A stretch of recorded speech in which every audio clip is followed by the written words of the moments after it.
All right, yes. We'll wait a couple minutes for everybody to get in, but basically, what I'm going to be doing today, first, I'm going to watch this video as we're waiting and warming up. Then we will be watching this Gary's Economics video. It's one of his most popular ones, and it's kind of the only one that's actually like a broad based video on him or on his policies, I guess. That's what I'm hoping for. I don't know if that's going to be the case. This is what we're going to turn into today's video. Obviously, I didn't do one yesterday because I felt like dog shit.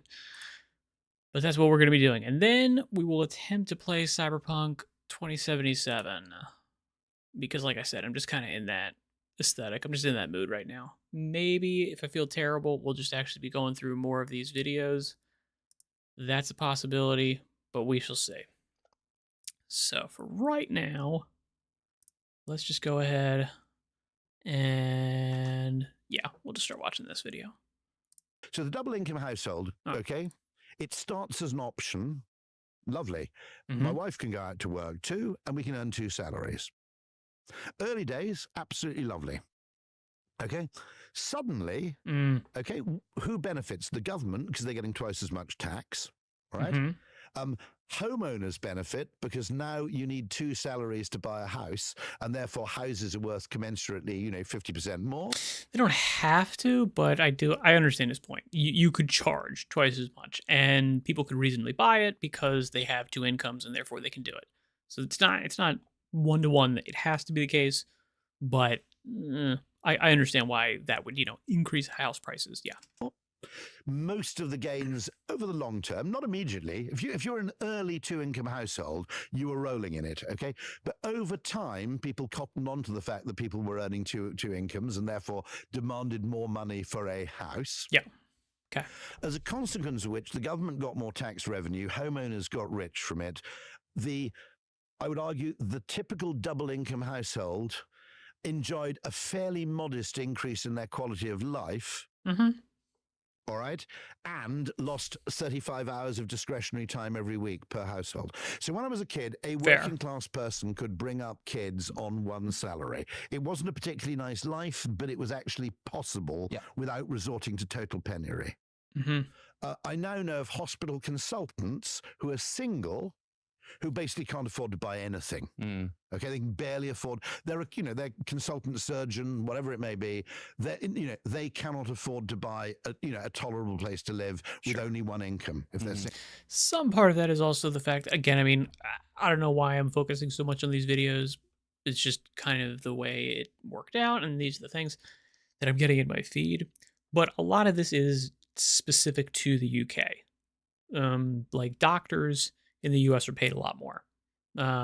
Just because of the NHS system being in there, they get paid less. It's not to say they get paid poorly, but they do get paid less. So some hospital consultant person is going to get paid less on average for their skill set than they would other places, certainly in, let's say, America. Single. So, the double income thing starts as an option, it becomes an obligation. Yeah. Hugely unfair to single people, hugely unfair to people who want to take time off to bring up children. It's now, okay, before I get looked at as if I'm some sort of weirdo sexist, I want to make the point that the 2 people who raised this is not okay. Elizabeth Warren, the senator from Massachusetts, of whom I'm a weird fan. I think she's really, really interesting. And Faye Weldon, who I knew quite well because she used to be an Ogilvy copywriter. And Faye Weldon said that effectively, the 2-income idea was great news for certain people at a certain time, but the long-term effects might have been net negative unless you're either a government or a property owner. Right. So what I see is that there's no point in getting. I mean, look at these cameras here. Okay, they're a miracle. Okay, if you go and look at this is weird. This guy doesn't seem to have a telly. He's got a lot of art. Where's his telly? That's a good question, actually. Does that painting actually slide back and reveal a 95-inch Samsung 8K telly? Anyway, well, we can just tell them there's a telly over there. There it is in the corner. Yeah. Okay, your television is a miracle. compared to a television 20 years ago. I mean, literally, people Oh would have yeah. paid millions for a flat screen TV Yeah, Mhm. if sure. it had Oh existed yeah. in the Oh yeah. 1970s. Yeah. Yeah. Okay, computer games, everything of that kind has been massively improved without any commensurate increase in price, by the way. And Mm, actually, that's not true. That's not true. Video games are getting more expensive.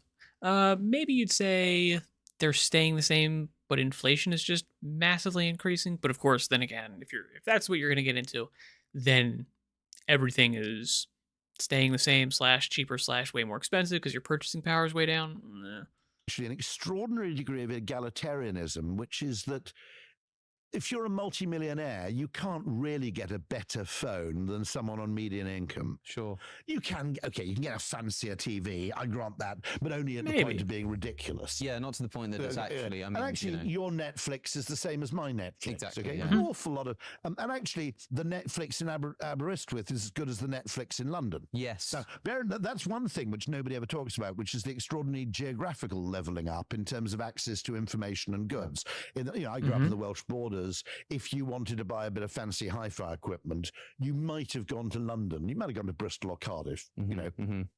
Comet for people who remember that. Now, if I wanted to go and see a Korean film, all right, living in Monmouth, the odds were pretty slim. I'd have a really, really long wait. Put it that way. Yeah. Probably indefinite wait. If you want to see a Korean film in Aberystwyth, well, good luck, right?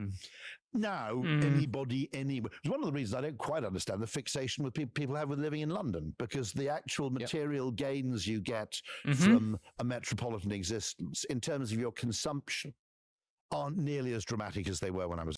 Very true. Very true. I mean, and I think a lot of people just kind of hold on to that and they, wistfully remember, oh my God, New York City, you had like this urban living, like just the magic of it. It's like, dude, come on. Like, it's just not there, especially with like, if you're taking into account things like DoorDash and that kind of stuff. If you live even like remotely close to an urban center, all of those restaurants, you can get, the Michelin star quality, this kind of stuff. You're going to be paying a little bit extra for it, but it's just not worth it when you're like, all right, I'm going to be living in a shoebox that smells like piss and is covered in cockroaches, and I'm paying, $5,000 a month for it if I'm lucky, with, 5 roommates sleeping on top of each other. Why would you do it? I just find it crazy. Was a kid. Yeah, sure. Okay. I mean, genuinely, and that applies not only to things you can buy online, i.e. digital goods or goods that are delivered by Amazon or Ocado or whoever. And that also applies to things like food and drink and so on. I mean, the quality of eating out is actually, I think I'd rather eat out in East Kent than I would in London, to be honest. Partly because you get these creative people who move down there because they can't afford to open a restaurant in London. Less likely to get stabbed too. But I mean, I do find this interesting in that I sometimes feel that all the lifestyle gains that should have come from those extraordinary technological improvements have just been mopped up in rivalrous chasing of property assets. Now, what happened? What I was talking about in the Caribbean was these things were built called chattel houses, which were portable. And so to prevent your plantation owner saying, look, mate, I'm afraid you've got to pay rent that's not unadjacent to your current salary, they'd build these little houses, and if the chap demanded too much land rent, 2 men could pick them up and move them onto the adjacent plantation, where the plantation owner would go, no problem, mate, you can stay here for a third of the price. Yeah.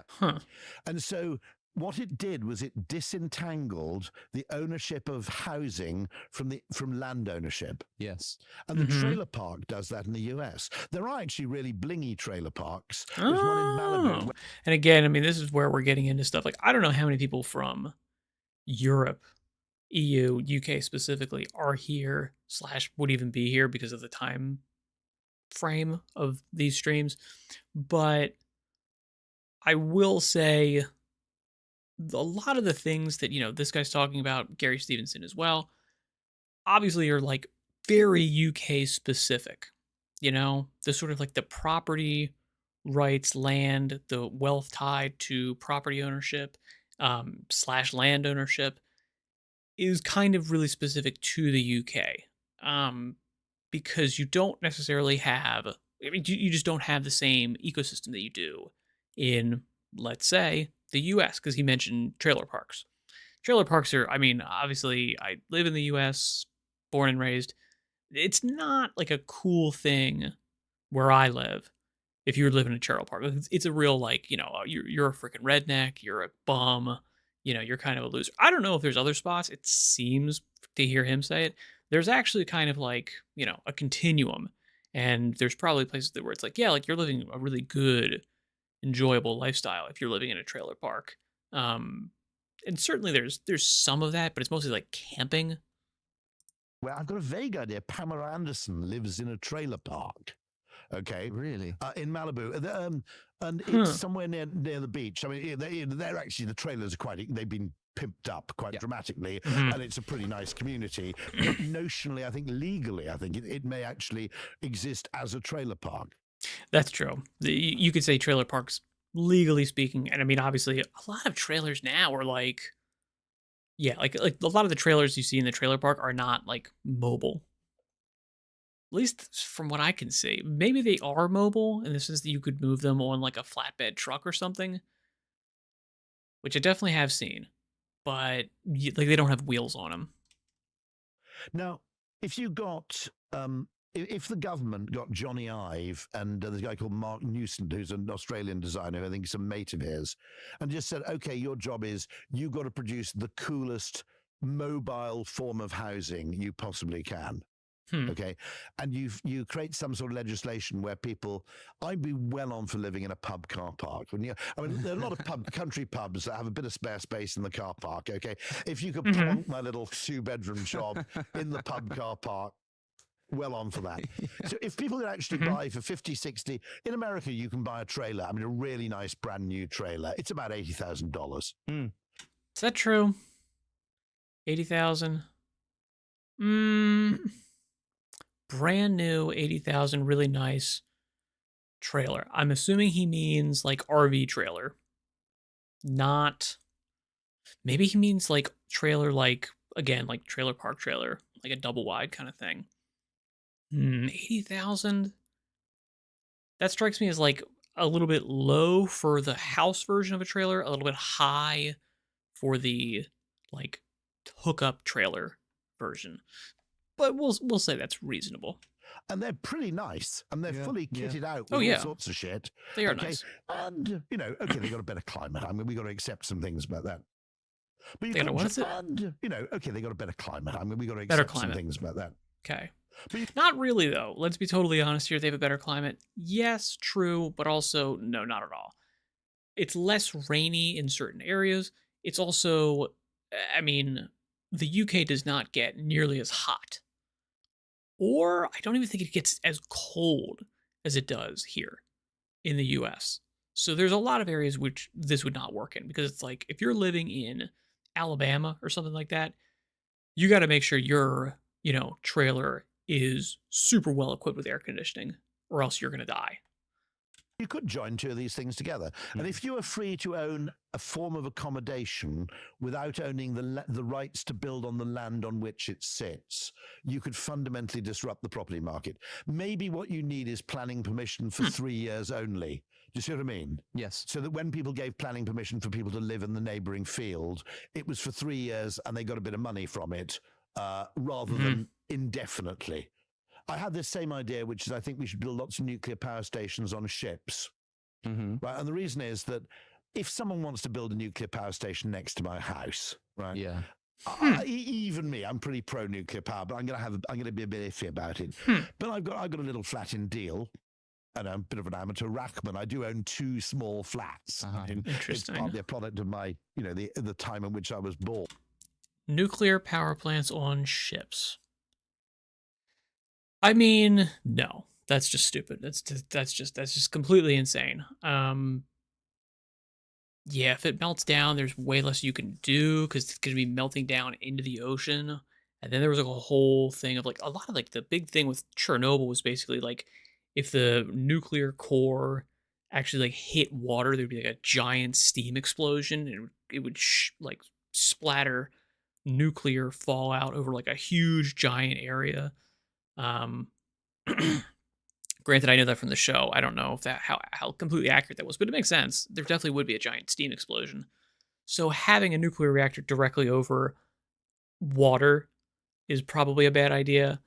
Also, you then have to deal with like way more weather because the ships are pretty stable, but they're, they can capsize. Stuff gets bad. I understand what he means, like having them be mobile, but I think the idea of like the modular reactor stuff is much smarter because you can put that on like the back of a flatbed truck and then, plug it into old reactors in these things and that makes more sense. But if a nuclear power station sails in close to the coast, okay, plugs into a big wire, and then for 3 months it provides a lot of power to East Kent, and then it sails off somewhere else, I'm not remotely bothered, am I? Okay, I'm not going to protest that to the same degree I would protest a permanent fix. I just think that's just you don't know the bad things that could happen.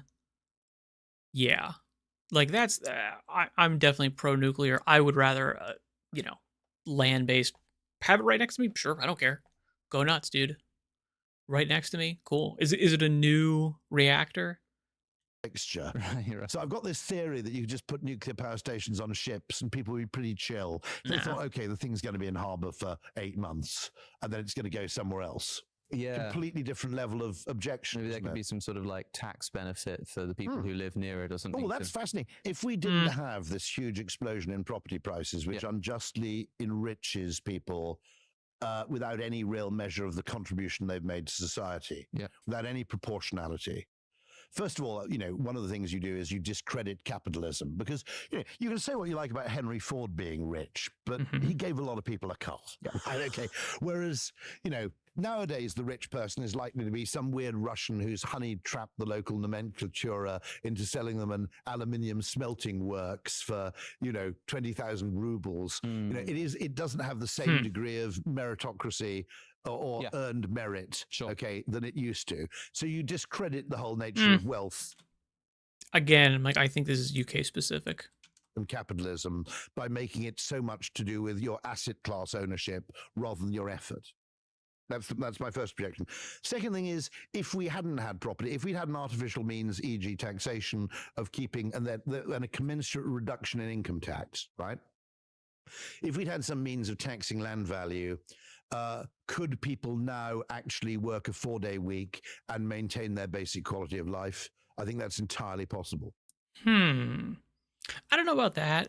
I think the first point that he mentions is basically dual income households essentially raised the price of everything because if everyone in a household now can contribute, you've doubled your income and therefore you've essentially doubled the supply of money, kind of, not exactly, but like you've basically made it such that the amount of money you could ask for a house is way higher and people can reasonably pay it.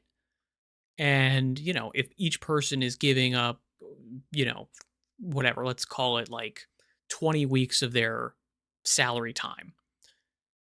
Well, then that's not any more painful than someone giving up 40 weeks of their salary time. And therefore, the housing prices rises and land prices rise and these other things rise that would be, joint purchases. So cars probably as well. Maybe not cars, but probably cars as well. All of that stuff goes up. I think that's very reasonable. And it does make a lot of sense where you'd go, yeah, the whole like we want women in the workforce perhaps has therefore backfired. Like that's maybe wasn't a great move. Obviously it sounds crazy to say that it's like, yeah, we don't want women to work. And it's like, well, it's, it's not that simple. There's trade-offs, there's consequences to these things. One of those consequences is now, unless you're super, independently wealthy and you got super lucky somehow, you probably do need 2 incomes to own a house, like even just remotely in the UK. In the US, it's a little bit different, but it's still, it's still expensive. But obviously we have a lot more land, we have a lot more property, to go around. We do also have a lot more people. but it's a slightly different scenario here. It's not as much of a direct wealth connection in the US. Let's put it that way. All right. So that was Rory Sutherland. Now we're going to get into the actual video, in which case we're going to...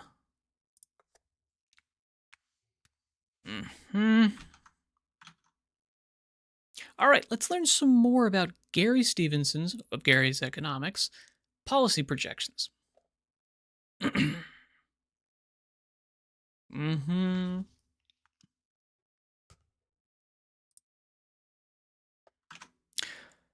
How to save the economy from collapsing. I'm hoping to hear very substantive, very real, possible solutions to these things. Obviously, this is the UK economy. This is what I think he's focusing on, and this is what the majority of, from what I can tell, he is focused on, which is why the objections that I see of, he doesn't really, he mentions things like tax the rich.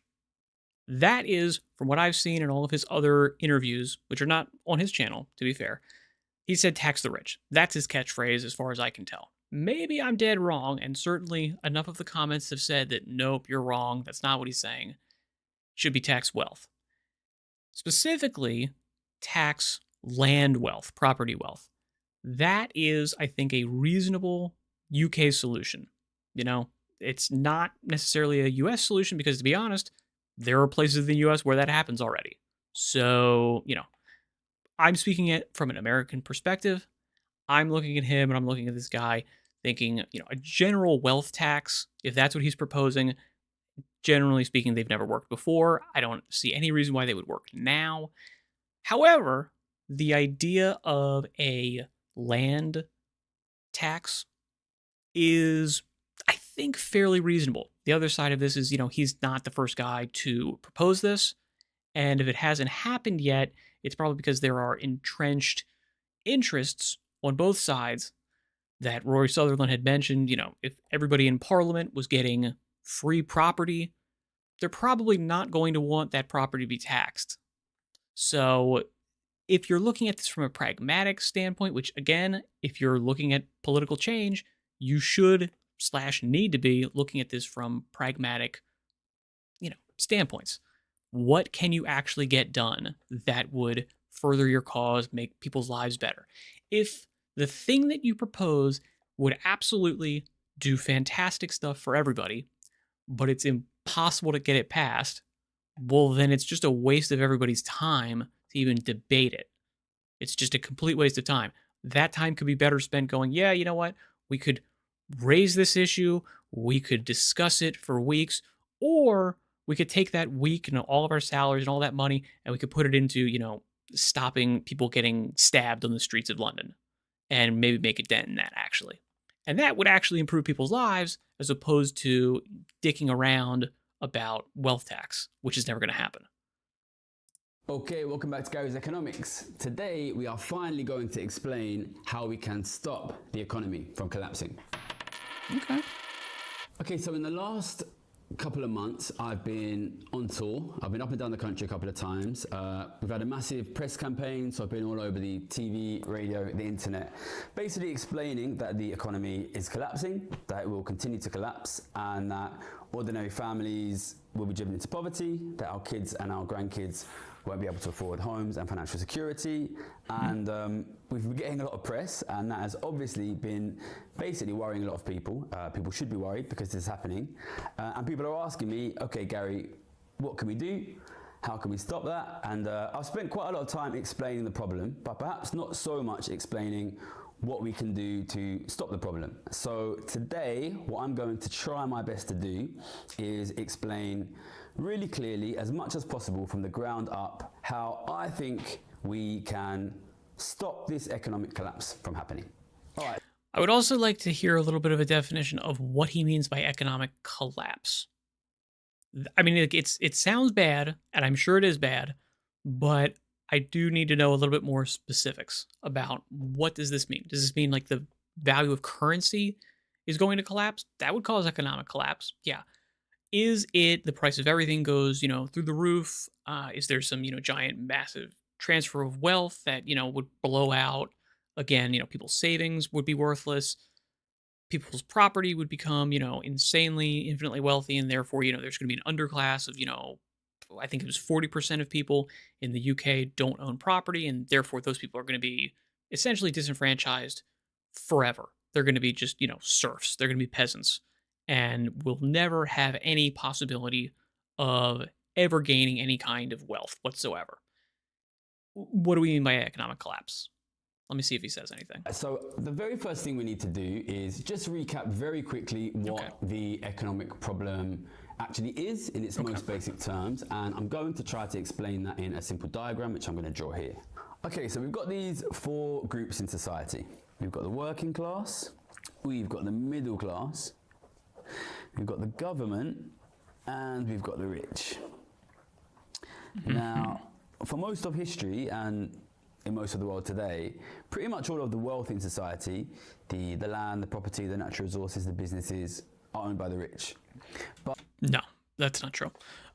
It's the vast majority of human history, the government has owned most of this stuff because most of the governments were monarchies, and therefore the government was rich. The rich people did not own anything. I understand the impulse to say the rich own everything because obviously, yes, the aristocracy were rich. They were rich because they were part of the government. The aristocracy, the kings, the monarchy, they were all government officials. That's why they owned everything, is because it was part of a state. But for a period of time after the Second World War, we had a situation where basically all of these groups held a decent amount of wealth. So in my parents' generation, it was normal for even working class families to have a pension and own their own property, for example. So we had a period where all of these groups had a decent amount of wealth. But the rich had more, and especially after their taxes were cut in the 80s, they started to accumulate more and more. And that meant that when other groups in society wanted to access this wealth, wanted to use this wealth, wanted to use housing, property, natural resources, buildings, they had to pay rents, profits, dividends to the rich. And wealth started to flow away from these other groups and towards the rich. And the government?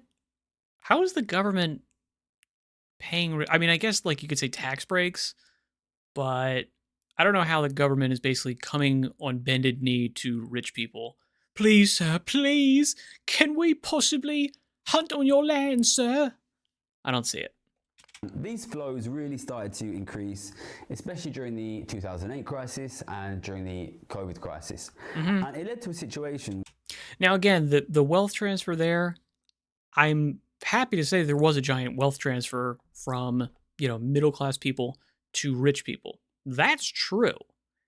The reason that happened, certainly in my estimation, and I think there's, charts out there to back it up, the reason that happened was because the government shut down smaller businesses. Those smaller businesses then had to shut down. They had to close. They were like, all right, this is our livelihood. What happened? Well, if you basically took away my livelihood for, 6 months, a year, I have to sell that business now. So now the people that were mom and pop shops selling the same stuff that Amazon or, whatever large corporations sold, well, guess what? Now Amazon, now McDonald's, now whatever, has a larger piece of the pie because the government killed all of these small businesses. And so people still had the same demand for these products. So what happened? The large corporations ate up all of that market share. And that's why you have the huge explosion of wealth amongst the richest people after COVID. It was not the rich people in smoky rooms going, ooh, we're going to just steal all of their... No, the government destroyed it, and the rich people went, oh, okay, I guess that's ours now. Yeah. They still need their cars, they still need their burgers, they still need their packages. Okay, well, we'll just ramp up production because these people need it. They're asking for us. They're saying, please let us get our stuff. Who are we to turn them away? And it makes us more money? Yeah, obviously. This is a government problem. Where really there was very large scale transfer of wealth, and that is still ongoing. And the end result was that the working class lost pretty much all their wealth and got into a bit of debt as well. The government is now massively in negative wealth, so they've only got debt. And the middle... And again, that could just be government mismanagement.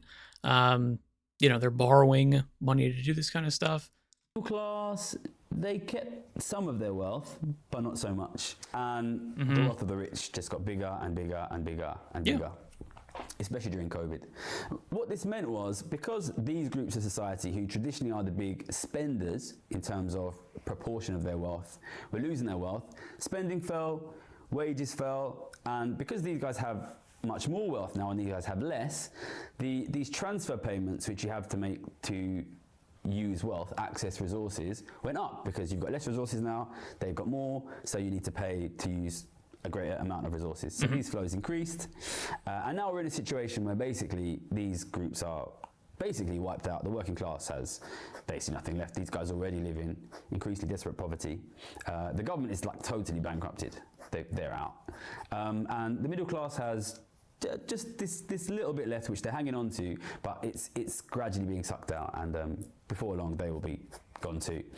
And then you end up in this situation where basically the rich own everything, you have no middle class, nobody else owns anything, and an economy like that. Okay, nobody owns anything. What does this remind us of? This reminds me of you will own nothing and you'll be happy. The globalist government world order, this is what that reminds me of. Now, does that mean, were the Davos people, were they trying to influence rich people? Or were they trying to influence governments? I think they were trying to influence governments. And I think it was, this kind of government world order that, basically allows these things to happen. Now, is that the fault of rich people? Were there some, horrible rich people that, were trying to screw everybody over and all that kind of stuff? I wouldn't be surprised. Sure, that's totally possible. But a lot of this also has to do with the fact that, the government is there. It's insulating rich people from, the folly and fall of their wealth. Like they're insulated away from this. So they can get all the good stuff. They can get all these advantages. Any disadvantages or any bad consequences that come their way, the government steps in and goes, no, we're going to make sure this doesn't happen to you. This is the 2008 financial crisis. These banks get bailed out. And then, it hurts everybody else.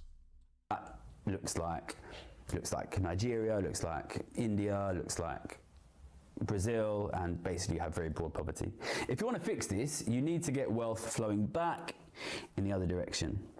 And there are different ways to do this. In theory, you can do it without taxes, and if you are interested in non-tax solutions for getting ordinary families their wealth back, we have a video called The Wealth Time Limit, which I did years ago. But realistically, I think your only realistic hope of getting the wealth back in the working class... I'm guessing the wealth time limit, just off the title, is probably like once you die, you lose all your stuff.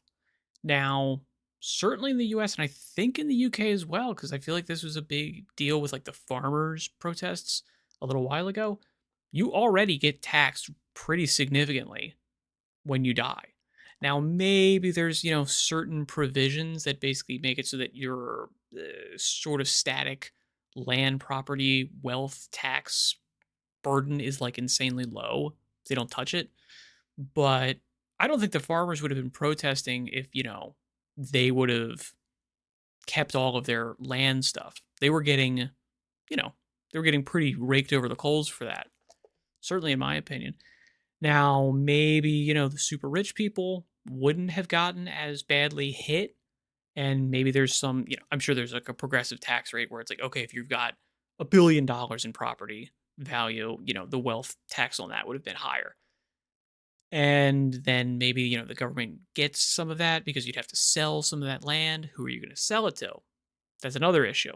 Or who are you going to sell it to? If apparently the rich are the only people that have any kind of wealth and could deal with this, well, then it's just a circular argument of, okay, rich person dies. They have to sell off half their assets to pay the tax for it. Well, who are they selling them to? The government can't do it, apparently. So it's just going to another rich person. And therefore, it all stays within this realm of rich people. each individual rich person gets screwed when they die and their families get screwed, but the class of rich people stays with, the majority of the wealth. So I don't know if that works. Back in the middle class, getting wealth to flow away from the rich is, to quote the Dutch historian Rutger Bregman, taxes, taxes, taxes. I do really think this is the only way. I know it's difficult because the rich will oppose it, but I think unless we can get much higher levels of tax on the rich, I don't think there is any way we can get that wealth back to working class and middle class families. All right. So let's think about tax proposals that could actually work. Well, again, in our last video, Rory Sutherland mentions one that they do in Texas, which is a land tax. So let's say like 2% of the value of your land you pay every year. Okay, that's kind of reasonable, right? That seems totally reasonable. Now, obviously, the value of your land in the UK is slightly different because there's so much less land. The value is extra super insanely concentrated. And then there's also an aspect of, all right, well, what happens if you're, just holding value on that land because you have a huge amount of acreage, but it's just like, it's not doing anything, versus a farm. I've got 1,000 acres of farmland, so this is all working land. I'm doing something with it. Should you be taxed 2%? Well, we already know that these farmers are really struggling already to make ends meet because of, any number of different things. But basically, they're hurting. So 2% tax on the value of their land would kill them. They'd be gone. They'd be done. Okay. And again, then you go, all right, well, so then they have to sell off their land. Who are they selling it to? Apparently, the only people that can buy and afford anything are the rich people. So the rich people get more land. So we don't want to do that. It's understandable to then go, all right, let's say we could have 2% land tax on unworked land. Are there any loopholes to that? There definitely would be. But because then, people do this in the US where they say, all right, well, this is a working farm. This is a working farmland. We're going to, have llamas and that'll be it. That's how we're going to game the system. That would be an easy thing to do. And again, rich people are good at avoiding taxes because they have the resources to do it. So how do you deal with this? I think you'd have to do something along the lines of like luxury goods taxing, things that rich people want to buy get taxed at a higher rate. That would be something that would definitely just hit them. It's not going to make a ton of money though, because they would just probably buy less of the luxury goods. The land tax, it makes sense. It does kind of rub me the wrong way as a libertarian, but I understand I understand the desire to basically exact vengeance on people that did better than you through no achievement of their own. I get it. I really do. I just really don't know if it's at all pragmatic, which is kind of the main sticking point I have here, is because every proposal he's making or that I can think of historical examples or, just theoretical ways that people could get out of it. And if you've got the incentive to get out of it, you're going to take it. So, if we're talking about tax, I always think when we are discussing the question of how can we tax the rich more, tax working families less, get wealth flowing back to working class families, I always think it's really, really helpful to break that question of tax down into two completely separate questions. Question one are what specific changes do we want in the tax system? And question two, how do we make those changes happen? And the reason why I think it's really important to separate them is because these are really just two completely separate questions. They're not. They are intimately connected. And you can phrase them as two different questions, but the process of, making these things happen is what you want to happen. So if you can't answer both of these very well if, like, one part of this is like, okay, these are all the things that we want to happen. How do we make it happen? And I'm like, well, we've got to take the moon, and we've got to, change the gravitational constant of the universe and push it into the sun, and that allows us to enact this policy. Okay, well, we can't do that. Okay, well, these are two different questions. So, I mean, we still want the same stuff. We answered that question. So we just now need to figure out how to do it. It's like, okay, you're basically making an impossible question here. Number one is a question of, really, it's a technical question. It's a kind of it's a tax planner's question. It's a technical economics question. And number two is a question of power. It's a question of how do we force these things. And the reason why I think it's really, really important to separate them is because we tend to focus very, very much on this question one, especially when we are talking to people like me who are economists. We want to say, okay, well, what are the changes in the tax system? What are the changes in the tax system?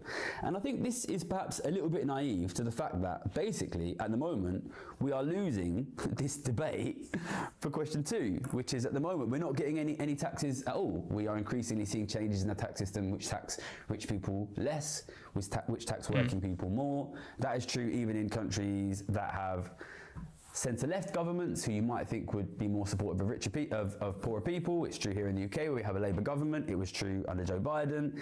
We are seeing Don't know about the governments that are supposed to be left-wing, the inability to raise taxes at all. So I think it's really important to recognise that these two things are... Okay.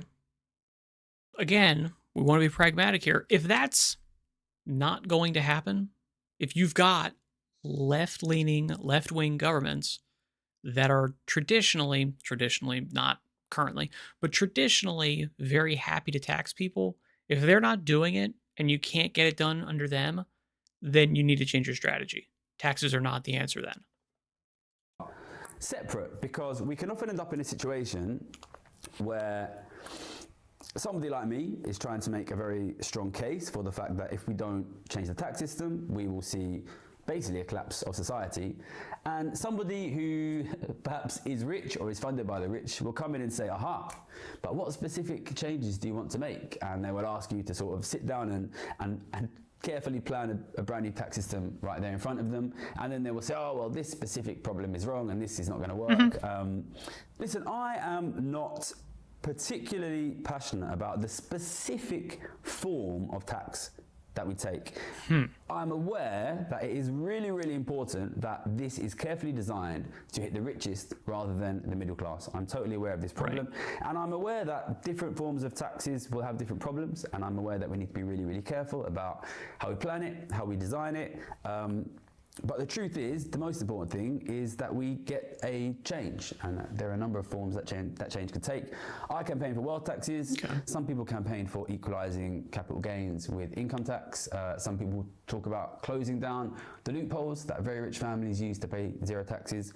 These are all good plans, but I don't think we should let the perfect be the enemy of the good.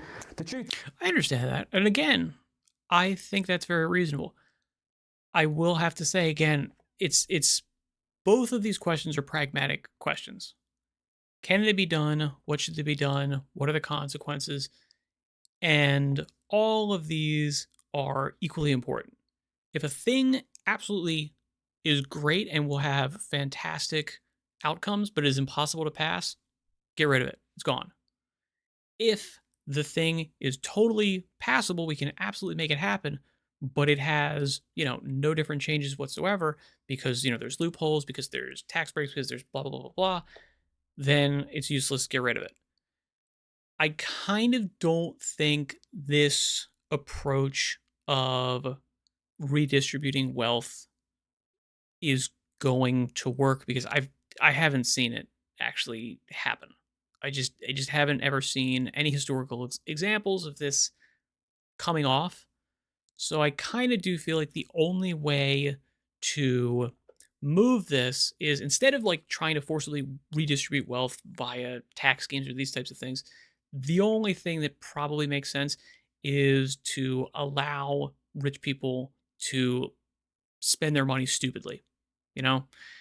have there be a lot more variability, have there be a lot more movement amongst classes. And again, this was a thing, this is why like Karl Marx basically said communism and these types of things, it's not going to work in America. This stuff is not, it's not going to work in America. It's not useful in America because there's such enormous movement between classes. Rich people become poor, poor people become rich. It happens very quickly, very often. It happens all the time. And this is probably the way in which you could not necessarily redistribute this wealth, but like have there be some way for, you know, working class people to move up, middle class people to stay the same or move up or down, rich people to move up or down, these types of things. That's kind of the only way to do it. Centralizing more power in terms of like, all right, we're going to take the government, and the government is now going to have extra money to spend. We're going to tax it. We're going to do these types of things. You're then just shifting the power, you know, the resource base and the power base from the rich to government. And government is not really very good with that stuff because then it's going to try to, I mean, you know, it's already trying to do this in a lot of ways. It's already trying to redistribute wealth. I mean, you see this in the fact that rich people do pay large amounts of taxes. There's a large dollar amount they are paying out in taxes. This is just a fact. I know it's kind of like icky to think that, you know, they're paying huge amounts, dollars in taxes, but they're still rich. Trying to tax them more and get more money out of them is great, except, all right, well, where does that money go? It doesn't go into the pockets of middle class, working class people. It goes into the government. The government then goes, okay, well, how do we want to spend this? And usually they spend it stupidly, they spend it poorly, they just piss it away. It goes into a black hole. It doesn't actually ever reach, certainly the pockets of working class people, but usually it doesn't even affect their lives positively through like programs and initiatives. Usually it is just like wasted. Is we are losing this battle for question 2, and if we lose this battle for question 2, then your family will be bankrupted. So I came into this game, you know, as an economist who thought a lot about question 1, and I kind of became a campaigner, a YouTuber. I literally taught myself how to write a book because I could see we were going to lose question 2. So I am going to focus for the rest of this video on question 2. The only thing I will say about question 1 is I think we need to deal with the fact that some people say there's no point trying to tax the rich because reducing inequality is impossible. And the answer to that is 100% it is possible because we did it in the 20th century. In the beginning of the 20th century, inequality in this country, across Europe, across the United States was extremely high, and ordinary families like yours and mine lived in desperate poverty. And over the course of the 20th century, we reduced wealth inequality really significantly. That got wealth into the hands of ordinary families, and it led to a really significant increases in living standards. This, again, there's a reason for this. Like he mentioned earlier, World War II. After World War II, a lot of people had property. A lot of people had wealth. A lot of people had that. Why did that happen? It's because a lot of wealth opened up because a lot of people died. There was more land to go around because there were fewer people. The people that owned that house, they died. They were all killed. They were blown up. They were, you know, all that stuff happened. That's why there was an increase in wealth. And then, of course, also there's the fact that it's like, you know, you were on the victorious side. And generally speaking, the victorious side does claim wealth from the losing side. That's generally speaking what happens. So it's not a one-to-one solution. You can't look at it and say, hey, look, this did happen back in the day. We reduced wealth inequality. Yeah, kind of, but it was the result of, you know, a lot of people dying. If you wanted to reduce inequality right now, you could absolutely do it by just, you know, blowing up half the country. Like half of everybody in the UK, in the US, is just executed at random, Thanos style. Bam, you're snapped out of existence. Well, wow, you've just doubled the wealth of everyone involved. Not to mention you've doubled the wealth, but, you know, just randomly, you hit, you know, half of the richest people on the planet, and therefore all of their wealth can now be acquired much more cheaply by all of these other people because there's so much more of it available. Everyone's wealth has doubled because they've got more resources. They've got, the supply is the same. The demand is halved. They're all doing better now. Obviously, no one is, well, I shouldn't say nobody, but people are generally speaking not going to advocate for a position like that. And pointing it out is inconvenient to anyone who's really trying to make the wealth redistribution argument. He's probably going to mention the 1950s, or the 60s, where we had, huge, giant progressive tax rates. Okay. Which meant that our parents and grandparents lived much, much better lives than people in the early 20th century did. So, for now, we need to focus on getting some form of change, because if we spend all of our time arguing about the specific form of the change, we won't get anything at all. There's no point arguing about battle tactics until you have an army. So let's talk about how can we force these politicians. Nope, that's not true. I mean, that's not a great analogy. In fact, you would want to be doing the opposite. You'd say, hey, what kind of an army do we want? Okay, well, we're going to be fighting Russia. Russia has, these kinds of tanks, these kinds of aircraft, these kinds of these things. How do we want to fight those people? Okay, well, we can use very super specific anti-air technology that is specifically targeted at Russian computers. It's going to suck at everything else, but Russian MiGs, they're going to be annihilated by this stuff. Okay, so then we'll build that. That's building your army out. You could do it the other way, but if you're talking about the most efficient, effective way to do it, yeah, you want to think about your tactics first. The things that we need.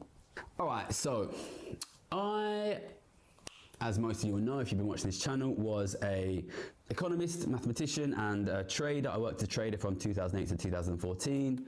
I made a lot of money by recognizing basically exactly the diagram I showed you at the beginning of the video, which was that wealth was and still is being drained out of the middle class, out of the working class, accumulated by the very rich. That was going to suck spending power out of the economy, and that was going to impoverish most ordinary families.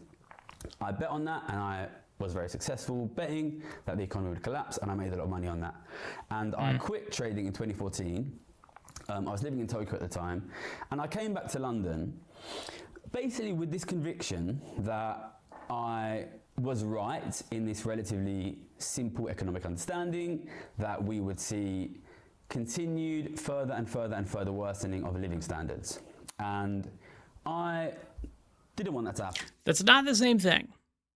It's not the same thing to say living standards go down and inequality goes up. It's entirely possible that inequality, explodes and gets way, way, way, way, way, way, way, way, way bigger, but living standards go up. That's totally possible. And in fact, that's usually the case. The idea of, a rising tide lifts all boats. Even the poorest people in a super wealth inequality, disparate nation could be living massively better lives than someone in a country where the, wealth inequality divide is like super, super small. Like, would you rather be poor in the UK or middle class in North Korea? You're going to be probably starving to death in North Korea. If you're poor in the UK, yeah, you've probably got like a phone and you've got, a relatively, you're paying rent. You're not dying. You're not doing as well as your neighbor or, the person across the street, but you're living okay. I don't want that to happen. I assume you don't want that to happen because it will mean poverty for you and your kids. And my plan was basically simply to come back to London and show people this truth.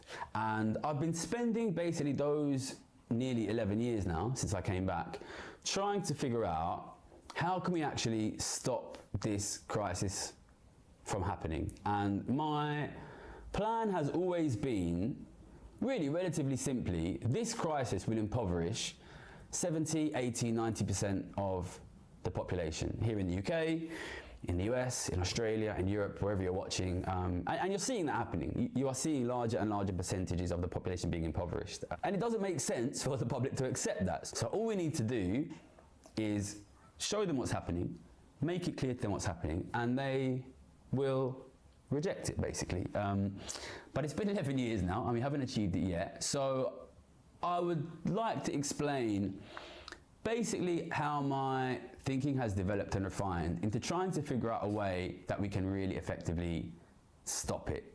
So when I first came back, the first place I went to was I worked for an economics think tank in London called the New Economics Foundation. I volunteered there for about 6 months. You know, this is a progressive economics think tank in London. I kind of figured that these would be the guys who would help you sort of introduce new economics ideas into society. Their name was literally the New Economics Foundation. And I volunteered there for 6 months. I met a lot of nice people. Some of them I'm still friends with now. But I basically became convinced that they didn't really have the capacity to really push this new idea out. There was very, very little appetite for ideas on inequality.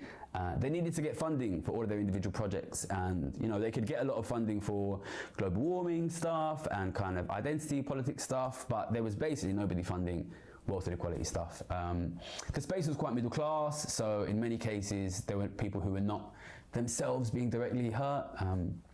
I make the point a lot on this channel, and I think this is important to recognise.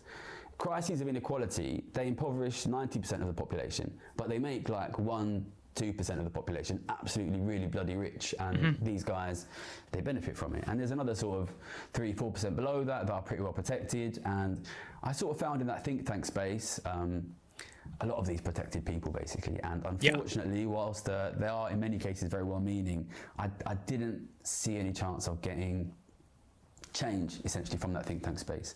So I went then to university. I did a 2-year economics masters at Oxford, and you could probably imagine if the think tank space was quite rich and quite upper middle class, the Oxford University was unbelievably rich and middle class. And you know, good luck to anyone who's trying to make change in academia, and we do need people in those spaces. Come on, academia, communist economics is like huge. I should just say, you know, sort of Marxist theory is enormous in that. We know that. I became pretty convinced that academia was almost completely a dead end at the moment. I think, you know, we've made videos on this. I think the situation of university, especially elite university academic economics, is just, if the situation wasn't so serious, it would be quite funny, really. You've got a lot of very smart kids like locked in tiny windowless rooms doing unbelievably complicated mathematics with absolutely no idea what's happening in the world. So I don't think that we're going to make change from those spaces. I eventually decided to try and move into the media space. I made that space in early 2020. And the idea was basically, you know, I've spent 5-6 years now trying to convince rich people to deal with inequality. I don't think they're going to do it. The people who are affected by and hurt by this economic crisis of inequality are ordinary families like you, ordinary families like your kids. And I was hoping that in the media space, I might be able to basically speak to the people who are being hurt, speak to people who are being affected, instead of speaking to, you know, the rich guys who are benefiting. And that is really when I started to develop. I can see that. I mean, the other side of that is, as I've kind of said a couple of times here, taxing the rich does not put money into the hands of the middle class or the working class. It takes that money and puts it into the hands of the government. Then the government has to do something with it. The government is not going to just basically go, all right, we're giving everybody a check. All right, that might be the best way to do it. Like, I mean, certainly that would be my, like, preferred way about this is like, okay, if we're going to tax, you know, wealth, we're going to say every, you know, person who has land and property that is not working land, so not like farms or factories even necessarily, but like, you know, they've got rental properties and they've got land, that stuff specifically, the value of that is going to get taxed 2% a year, something like that. That 2% goes to the government and it is immediately dispersed amongst the population. You know, just everybody therefore gets a check, 2% of the land value of, you know, property value of the richest people in the country. Okay. That would be something where I go, okay, I can kind of see that. Maybe that even works. It's not going to solve inequality, but at the very least, it makes, you know, holding wealth in terms of these finite resources way less attractive, and therefore maybe they just distribute it out voluntarily, where they go, okay, yeah, we don't want to hold all of these properties and these types of things. We keep getting taxed on it. We would like to just basically, we're not going to have 100 rental properties. We'll just have 2 places here where we're holding wealth for our kids or something like that.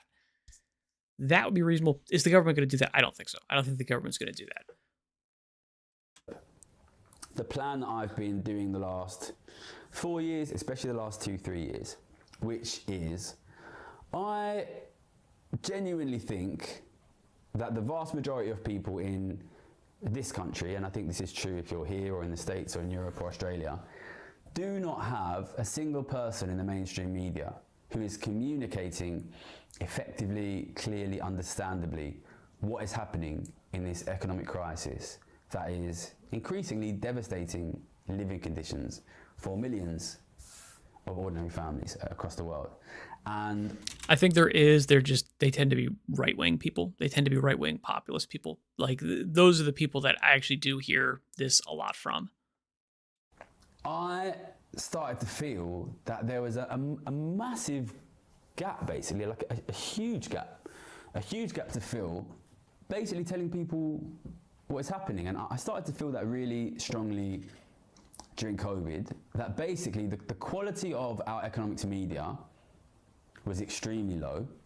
The quality of our politics from an economics perspective was extremely low. Yeah. And because of those failures, we were going to see a continuation of falling living standards, but we were going to see this enormous unmet demand for somebody who was simply talking about and explaining what is actually happening in the economy. Okay, so let's talk about what is happening in economics and politics. I think you basically have 2 strands of economic thought and 2 strands of political thought, which is you have this kind of old school, the kind of dominant economic ideology of the last 30, 40 years, which is really, I think, personified by the current Labour government, which is if we just do everything a little bit more efficiently, things will get better. There's no explicit focus on inequality at all. They often tend to focus on trying to change the system in such a way that this doesn't ring true to me, but I'm not from the UK, so I don't know if this is true. It benefits the rich, which means inequality tends to get worse over time, and living standards fall for the majority, while this kind of semi-elite group of politicians and economists themselves are protected. This is really clearly dying. You can see it in the complete collapse in support for almost all of the traditional centre-left and centre-right parties across Europe. Those parties are only really hanging on in the UK and the US under systems which basically make it almost impossible to replace them. And you're seeing even in those countries, those parties become extremely unpopular and die. That creates this massive gap for new ideas. So I think we are here in this space now. There is a massive popular demand for new ideas. And really, the political left has almost completely failed to put any new ideas on the table. And that gap is being filled by a new political right. I don't know if I could say it's failed in putting forward new ideas, because these ideas are not new. The idea of, taxing rich people is not new. Taxing wealth, that's not new. It's just that they've never been effective. So they're not new. Maybe, certainly I think there's a very real possibility that we are going to see a resurgence in these things in certain countries. Very possibly the UK. I don't know if we'll see it in, the US, because the dominant sort of populist new ideas from here is from the right, is looking at other causes or explanations of why there is this transfer of wealth slash, not even necessarily transfer of wealth, but the inability for lower class, working class, middle class people to accumulate wealth. I think there is a good argument that, a lot of this has to do with migration. There's a lot to do with, illegal immigration, people coming in. There's more people. There's the same amount of resources, and therefore all of those resources to the people that are poorer become more and more unaffordable because there's more people competing for the same amount of it. And certainly for things like housing, if you've got more people, you need more houses. If you're not making more houses, putting more people into the country makes each of those houses more and more and more and more and more valuable and therefore more expensive. If you then were to say, all right, we're going to deport 1 million people because they're here illegally, well, you've basically just made 1 million more houses.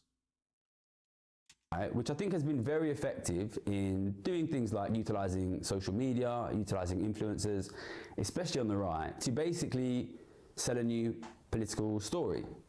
And they are, in a sense, taking advantage of the exact same thing which I've just described to you, which is that politics has failed, media has failed. There is massive demand for something which is new because people know that the status quo is failing. And these guys are filling that gap with, the problem is foreigners, the problem is immigrants, and they will be very successful. They clearly have taken power of the US government. They will increasingly take control of European governments, and they have taken control of many European governments. They are successful, I think, not necessarily because they are good. I think simply because no one else has really tried to occupy that gap. I think there is massive demand for and massive potential for a simple message delivered to working people. The reason you are getting poor is because your wealth is being squeezed out by the rich and the super rich. They are taking the wealth from you. You are unable to compete with them. The working class is being bankrupted. The middle class is disappearing. Tax, wealth, not work. I honestly think we have a chance of winning power on that. Okay, so this is the first time I've heard him say tax, wealth, not work, which apparently is his catchphrase. It's the first time I've heard him say it. It's about halfway through the video. I do, again, this is going to be something that he's going to say, I'm not interested in this, but what kind of work? Is it any kind of work? Because, let's say you're working on creating a new company, and that means that you made the new Facebook. You made $1 billion. You made 10 billion. You made $100 billion. Okay, is that work? Yeah, I don't know. Because you're now super rich. You're now insanely super duper crazy rich, and the majority of your money is wealth. It's it's tied up in stock for this company. So in my mind, yeah, you made that, you earned that, you created something of incredible value to other people. You didn't suck that out of other people. And therefore, that's yours. But you're now part of this super rich class who are all, devils. And therefore, you're now subject to all of these types of things. I do, and again, this is where I kind of do run into legitimate issues with the idea of tax the rich. It's because, they're not all the same. And if you're penalizing people because they're successful and wealthy and rich, because there's some of those people are wealthy and rich because they inherited it, because they're just, they are kind of squeezing people for it. You're then also disincentivizing the creative rich to be creative. And I feel like you're just gonna lose a lot of, value. Because all the richest people in the world made their money. They did not, they didn't inherit it. It's theirs much more intrinsically than, you could say that. And again, I do think the reason why he's successful, and I'm sure most of the comments that I get are from people in the UK, and therefore, the majority of his audience is from the UK, is because the European mindset is much more inundated with the idea of aristocracy, the people that are rich simply because they were born into it through no fault of their own, and they do accumulate wealth through extractive measures. We just, we don't really live in that world anymore, and we haven't for kind of a while. And I think in this country, in the short term, our because we have this centrist party in power, our problem is how do we squeeze the centre on that? And I think the power we have is that the centre is, number one, phenomenally unpopular, and number two, will fail on the economy. So I think we really have power there. The longer term risk is not the centre, because I think the centre will progressively lose popularity, but these new right ideas. It essentially already has. I mean, realistically, the parties that are gaining power and traction in these types of things are, the left, the right. Or in the US sense, the sort of like, it's like populist versus establishment. The problem we have is that they will always be much better funded than us.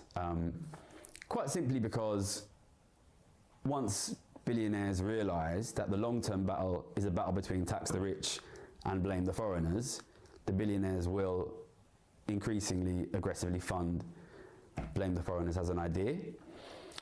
Maybe, but then again, I mean, I think a lot of this also has to do with like blame the foreigners. Okay, well, why are they here? I think there's a legitimate argument to be made that the reason people were imported was because politicians wanted GDP growth, and importing people means the GDP line goes up, even if that means that, everybody's individual property values and, ways to accumulate wealth, their purchasing power, all of these types of things goes down because there's more people to compete for those things. Well, for the politicians, it's good. And the thing is that, GDP line goes up also means that, rich people assets go up. And therefore, if you were to say, hey, we got rid of all of these foreigners, we got rid of all these illegal immigrants, GDP line goes flat. Okay, well now rich people are, they're leveraging a lot of that money. A lot of that money is basically being invested into other things based on the idea that, there's going to be constant growth. And that means that, it's going to hit those rich people a lot harder than people that are not, highly leveraged and invested in different types of things. So, it literally might be more beneficial for them to be like, yeah, no, I'll take the taxes if you can make sure that, line goes up, because that will be better for me. But we do also have a kind of trump card against this new right, which is, when it comes to economic policy, almost all of these new right parties want to slash taxes on rich people. And I think that's partly ideological, and I think it's partly because I think they just want to slash taxes, period. They're funded by billionaires, and that's what the billionaires want. The left is funded by billionaires too. The billionaires just fund everybody because it gives them power. Which means that even in the cases where these guys do take power, and we've seen it in some European countries, but most obviously we've seen it recently in the US, these guys will also preside over an increase in wealth inequality, which will mean, again, a squeeze of assets away from the middle class, away from the working class, and further falls in ordinary families' living conditions. So these guys, whilst they will be very well funded, and they are very clearly in the ascendancy, they have a really serious weakness. Again, funding-wise, Kamala Harris raised more money than Trump by a good portion, much more quickly as well. Which is, they are literally impoverishing their own supporters. But this is not just the weakness of the political right, this is also the weakness of the political centre. I put a video out a few weeks ago saying Trump and Labour will both fail because they will both allow wealth inequality to increase, which means the squeezing out of wealth from ordinary families to the rich. And And again, I just have to reiterate, wealth inequality does not mean that the poor get poorer. They get relatively poorer, but they could get actually richer. So if your purchasing power goes up and the amount of money that you make goes up, but the richest people get even richer, yeah, that doesn't mean that the poorer people are worse off. Usually they're better off. As much as this movement is small and it's almost completely unfunded, the power that we have is both of our competitors are actively impoverishing their voter base, aggressively impoverishing their voter base. So I think we really, really have a chance by pushing a single message again and again and again. Wealth inequality is what is making you poor. The only way to protect your families from poverty is to get the wealth back from the very rich. That means fixing a broken tax system which taxes you at higher rates than them. It means change. You're not taxed at a higher rate. If you're living in a liberal democracy, if you're speaking English and watching this video, if you're in the US, the UK, you're in Australia, the richer, there's a progressive tax system. The rich people get taxed higher rates than you. Okay, that's just a fact. Changing the tax system to tax them more, to tax you less, tax wealth, not work. Now, I want to make it clear, because I'm in the business of predictions, what will happen if we don't get this onto the table. If we don't get this idea onto the table, then we will be left with essentially the two voices on the table that are already there, which is one, this kind of tired old centrism where we just say business, business, business, growth, growth, growth, entrepreneurship, entrepreneurship, entrepreneurship to ourselves again and again, a million times whilst we impoverish the working class. And this new right idea of the problem is immigrants, the problem is foreigners. And because you have only two basic ideas. Okay, and here's another question.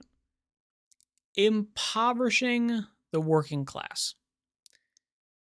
Is it the case that everyone in the working class wants to accumulate wealth? I don't think that's true. I think most people, just in general, are very happy to not accumulate wealth if they can live a good life. Now, maybe we're in a situation in which you have to grab wealth, you have to hoard wealth to basically get the possibility of, living a good life. That's possible. We might be there. Certainly seems like in the UK we're much closer to that. But I don't think the idea that impoverishing the working class is, it sounds bad to say, but it's like, is a bad thing. Like the idea of working class people cannot accumulate wealth. Okay, let's say that they can't. What if we make it so that, they can live very good, happy lives? They can raise their families. They've got, time off for leisure. They can, send them to schools that are good. They can get an education. They can do everything that they want to do, but they are not, accumulating wealth in the sense that, they're not putting stuff into savings. Like what they get in, they spend. That's also the majority of people. What you earn gets spent. That is not necessarily, that's not necessarily a bad thing. People kind of just tend to do that. It's not really me, but I do think that the idea of we want to structure society such that everyone can stack resources and wealth is probably non-human. Like it's just not, it doesn't vibe with what people actually want to do. People would rather not be deprived of stuff such that they can, stack savings. Is on the table. What you'll have is you'll get one party in power. So, for example, in this country, we currently have the boring centrists in power. They will oversee a growth in inequality, and they'll become very unpopular, and they'll be replaced by the problem is foreigners party. And the problem is foreigners party will also watch inequality grow and they will eventually become unpopular, and people vote the boring centrists in again. And what you will see here is the right-wing party, the Problem is Foreigners party, has space to move into, which is they can say, okay, the reason we failed was because we weren't hard enough on foreigners. They can rebrand and they can come in further to the right. And you know, this is basically exactly what we saw in this country. You know, we had David Cameron, who was this kind of essentially a boring centrist, and he was replaced briefly by Theresa May, but eventually by Boris Johnson, who was essentially a reflanking. Maybe I'm wrong, but I thought David Cameron was like a little bit more left wing. Maybe I'm wrong and I'm not remembering correctly, but I believe that was the case, which is why he was like purged from the party later, because he was too left wing. To the right of the political. Am I right about that? Right, which is, you know, we don't want to. He really was a replacing of a boring centrist with the Problem is Foreigners. And when he lost, he was replaced by, very briefly, Liz Truss, who again was flanked further to the right. And when she immediately crashed the economy, we again got boring centrist Rishi Sunak, and he was replaced by boring centrist Keir Starmer. And what you are seeing now in this country is the growth of Nigel Farage, who is again the political right moving to the right. And you'll see the same thing in the US. So in the US you have also Nigel Farage to the right. Certainly his more recent stuff seems like he's a little bit kind of left of center, if anything. Donald Trump. He is the Problem is Foreigners politician. He will fail. He could be followed by another boring centrist, or he could be followed by another new sort of rebranding of the political right, which is what we need to do is be more extreme on the right. And billionaires will probably be funding these new right-wing parties because they see them as protecting them from taxing the rich. And what you'll see is eventually these right-wing parties will become more and more extreme, because it's the only way you can keep winning elections when you keep failing on the economy. What you are being popular for is blaming foreigners and immigrants, and if you're not succeeding on the economy, you can keep doubling down on that. You have space to the right to go into, whereas the centre kind of have nowhere to go. They'll become increasingly unpopular. So I think we have to be realistic about this. That leads you over a period of time from what may initially have been sensible seeming the Problem is Foreigners politics, closer and closer and closer to real fascism. I mean, that is where it goes. And I'm not saying Farage is a fascist, I'm not saying Trump is a fascist. That is where it will go over time. This is exactly what happened in the early 20th century. That is what will happen if we do not get a new voice on the table. And I think it's worth sitting and thinking about that for a minute, because I know we live in countries, you know, here in the UK, but I know we've got a growing US viewership.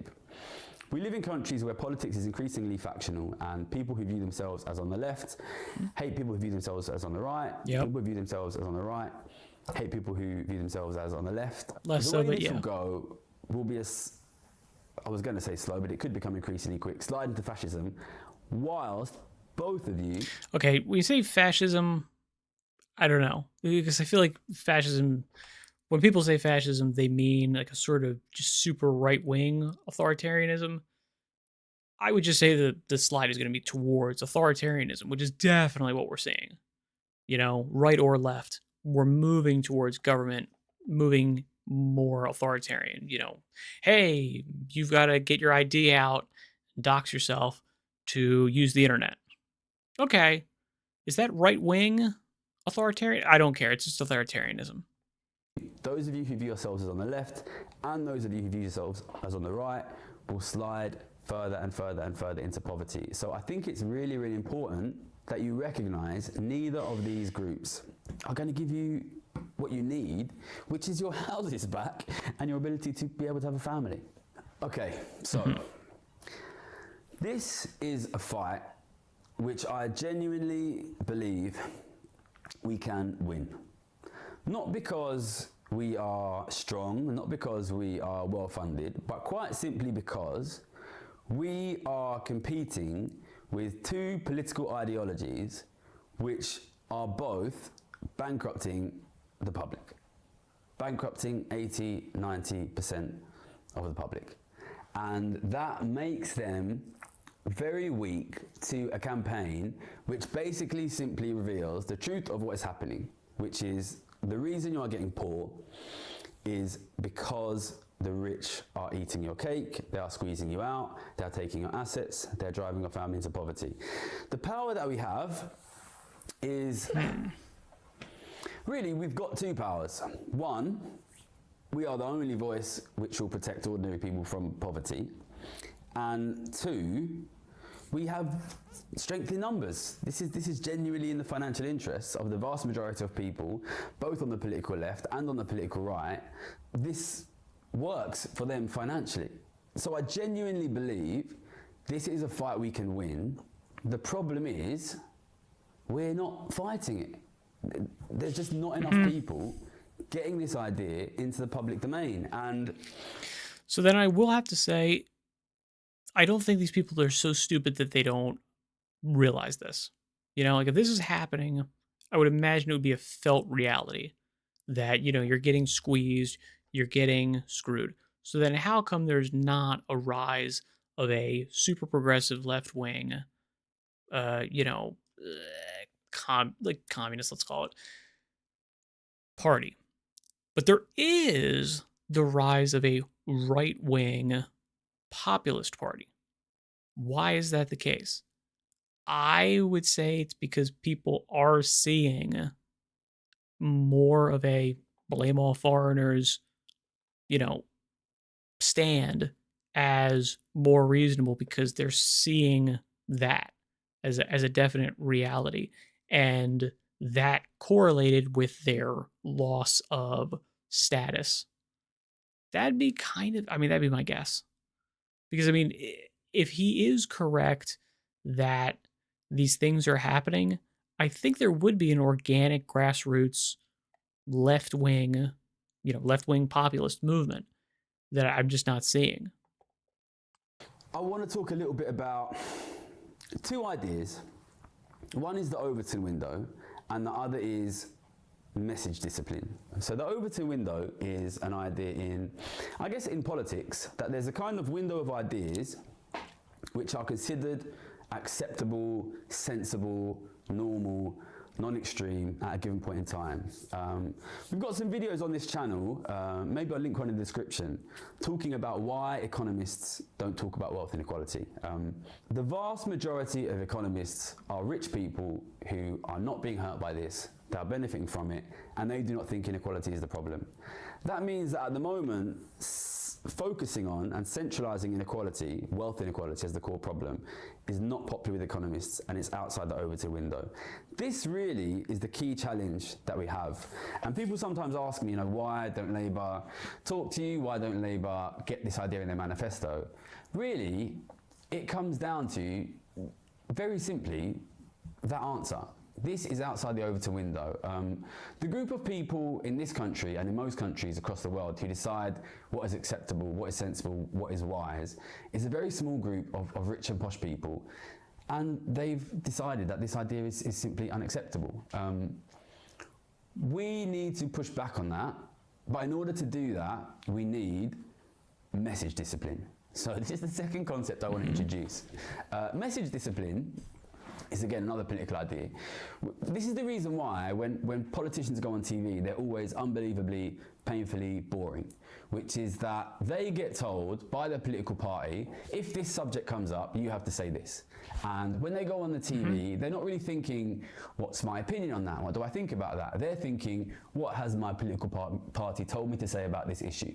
True. And for that reason, when politicians go on TV, they all say the exact same thing again and again and again and again and again. And the reason they do this is how you get an idea into the Overton window. If you say an idea again and again and again and again, and it's important that a variety of people say it, and then you guys out there hear 25 different posh-looking, smart-sounding people saying the same idea, the problem is immigrants, the problem is immigrants, the problem is immigrants, on the TV, then you start to believe that idea. This is how an idea goes from being crazy, wacky, unbelievable, no way true, to being common sense. An idea travels from being absolutely outrageous to being commonly accepted as common sense simply by lots of people saying it again and again and again and again and again. Now, I'm not a political party. We don't have a political party. We will and are trying to influence the political parties. What I have is this YouTube channel and you. And we need to start using this message discipline now. I need to keep saying, and you need to keep saying, and you need to get your friends and your family to keep saying, obviously the reason why you guys are getting poor is because of growing wealth inequality. And you can choose, when you push that message, either to use my name in my videos or not. So you can go to your friends and family and say, hey, look, there's this guy, GarysEconomics. I think he's explained it really, really well. I think if you watch his videos, it's really compelling that actually the reason for growing poverty is inequality. I think it's important that to stress this, you increasingly say it's obviously true, because it is obviously true. Obviously, you cannot squeeze all of the wealth out of the middle class and not expect poverty. You cannot concentrate the wealth into an unbelievably small group of people and not expect poverty. These things are obviously true, and we need to make it understood that they're obviously true by saying them again and again and again and again. And when I say you can... I don't know if they're obviously true. That's kind of the idea of, these debates. When he does have these debates, there is another side to it that is also very reasonable. And there are other arguments for why this is happening. Now, maybe they're just contributing factors. Maybe they are the causal factor. Maybe they are the foundational reason for why these things are happening.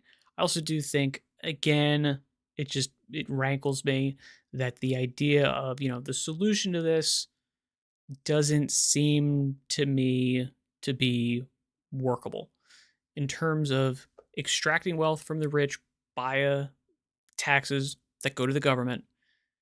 The government is then probably not going to just give you that money back. It's probably not going to just, distribute that somehow. It's going to make a firm, it's going to make a program, it's going to make an initiative, and that's going to benefit who? It's going to benefit the government. So I don't think that, pulling that money out of the rich people and giving it to the government is going to eliminate poverty or wealth inequality. Otherwise, it's just going to concentrate it in, what is already an increasingly authoritarian number of regimes that are, our governments. Use this channel or not use this channel. What I mean is, if you think it's the best way to convince someone to send them to that podcast or to send them to our Understand the Economy series, do that.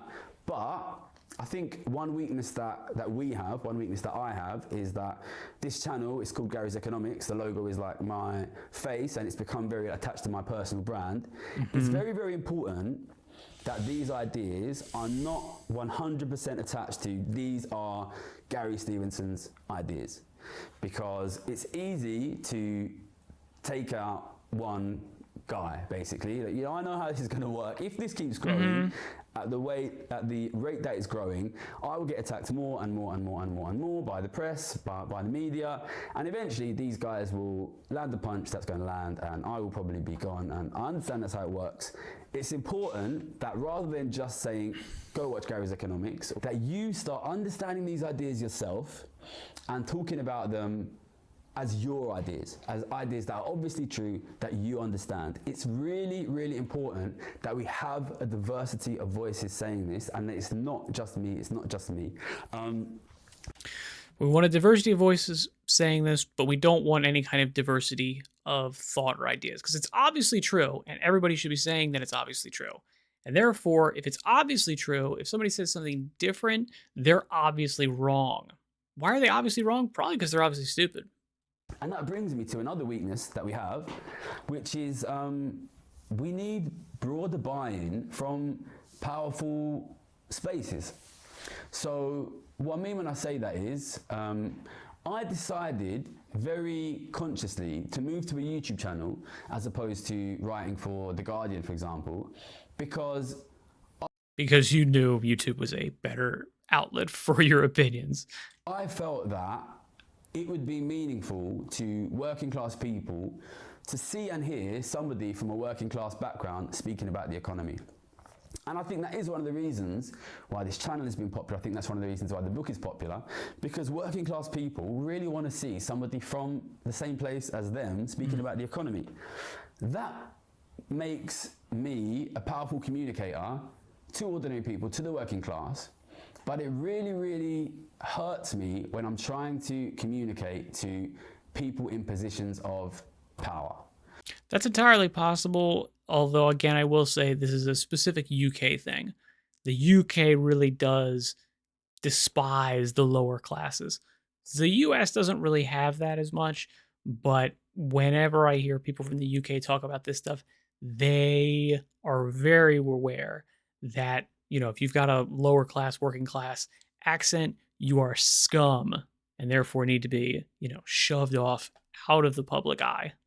So when I say that, I mean high-level politicians, or really any politicians, people in the media, high-level economists, central bankers, people in think tanks, people in the civil service.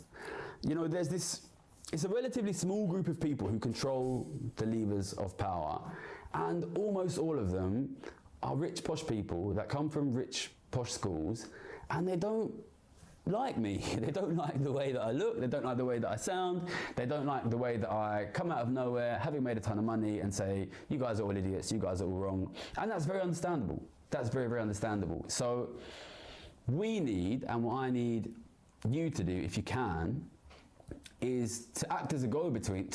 Basically, you act on two levels, which is number one, you really make this common sense wisdom on the streets amongst ordinary British men and women, or American men and women, if that's where you are. Get everybody to understand it. But if you are able to get into positions of power, or influence people in positions of power, politicians, media, influencers, celebrities, love to get Carol Vorderman on the channel if you're interested. Civil service, academics, if you can get into these spaces or influence these spaces, especially if you sound less working class than me, I need people like you to act as go-betweens. And don't go in there and say, oh, GarysEconomics is really smart and you guys are idiots. Go in there and speak in your posh voice and say, hey, I think this idea is, this poverty could be caused by inequality. We need academics saying it. We need people on the political left saying it. We need people at these think tanks saying it. We really, really, really need more diversity of voice. We are all part of this conversation. So I need you to boost the ideas, boost the videos, boost the channels, but also start trying to spread them, trying to understand them yourself. I want to see academics at Oxford or at Harvard or at Cambridge or LSE writing papers saying, we think the reason for growing inequality, for growing poverty, is growing inequality. I need other people saying it, with voices like that. It can't just be me. And if we do that, all right, so the idea that wealth disparity, wealth inequality is the root of this problem, I don't think it's a new idea. Unless I'm mistaken, this is the underpinning idea of the Communist Manifesto. Right? I think we can win. I think we can win. I've been doing this for a long time, and I never expected it to kind of grow at this unbelievable pace that it is growing. And it's quite scary for me, to be honest, to see the growth on the channel, and the book's been #1 for 6 weeks now, and I get recognised all the time. It's scary and it's weird, but basically, I was always convinced that a simple, true message, which could continually be reproven by predicting better than the mainstream media, predicting better than the mainstream politicians, would be believed by the public. And I think it's starting to be proven to be true. So my message to you guys is, get on board. Start singing from the same hymn sheet.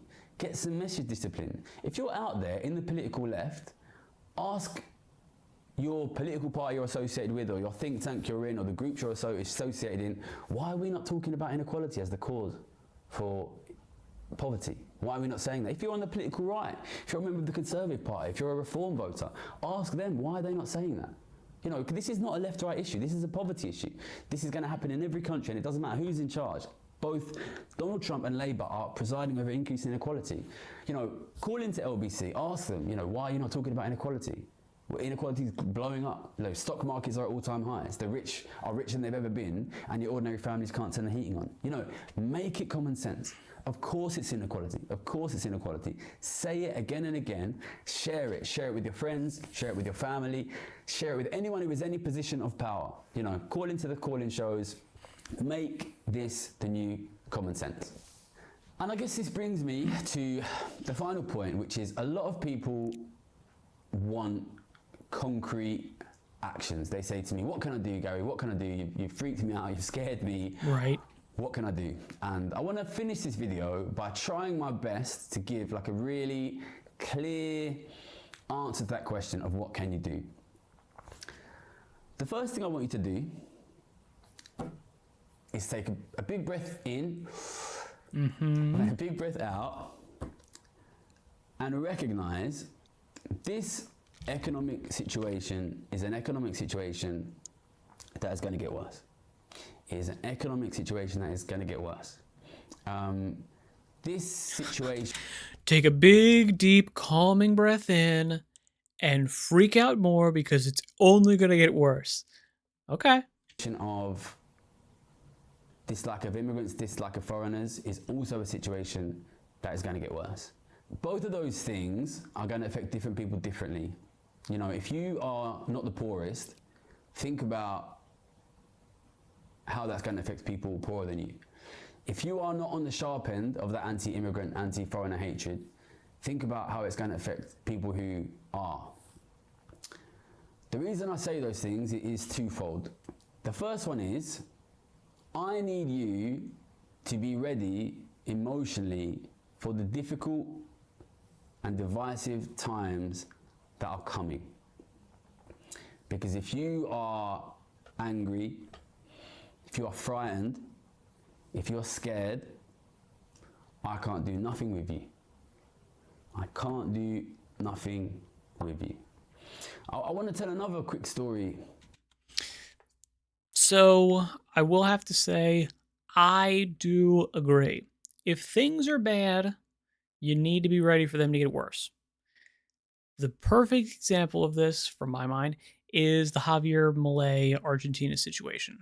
Okay? Things were really bad there. Milei comes in. What happens? Does he change things right away? No. They get worse. There's real pain that is suffered. Now, according to all the metrics, everything that I've seen, things have gotten way better.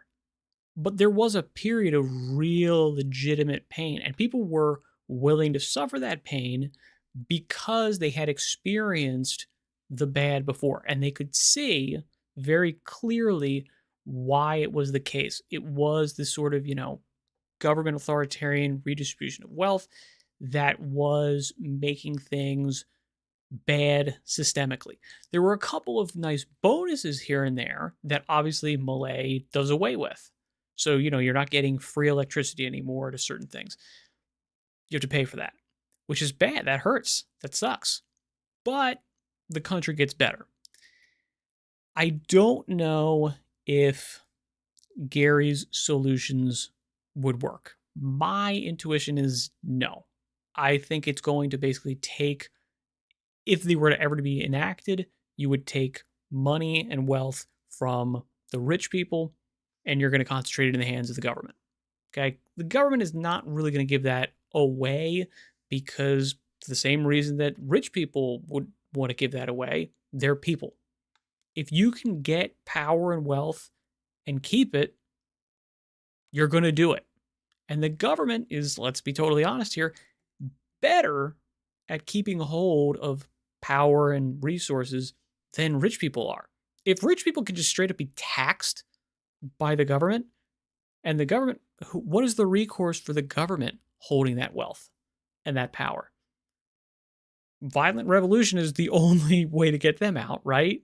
I mean, I guess you could vote them out potentially, but if you've got, a uniparty that's completely in control of everything and there's really like no divide between the two of them and they each decide on who they're going to run, who are the people that, could potentially be in the party or not, who's going to be, winning the election because we're putting money behind them and not the other person. They are way more difficult to oust And it's going to be much more difficult to grasp that wealth and power away from them than it would be the rich. The rich people could just lose it. The rich people could just be like, oh, okay, the market went down. Oh, crap, we just lost all of our money. We have to sell it for whatever. You know, the history of the world is littered with massively rich, titanically wealthy people losing it all in a generation because the, scion of that house was a dumbass. Okay? Yeah, do you hear about the Medicis anytime? No. Like the richest family on the planet by enormous margins. And what happened? Some guy just spent it wrong and they're gone now. Rich people can lose their money and wealth very quickly and easy. Governments? Much more difficulty.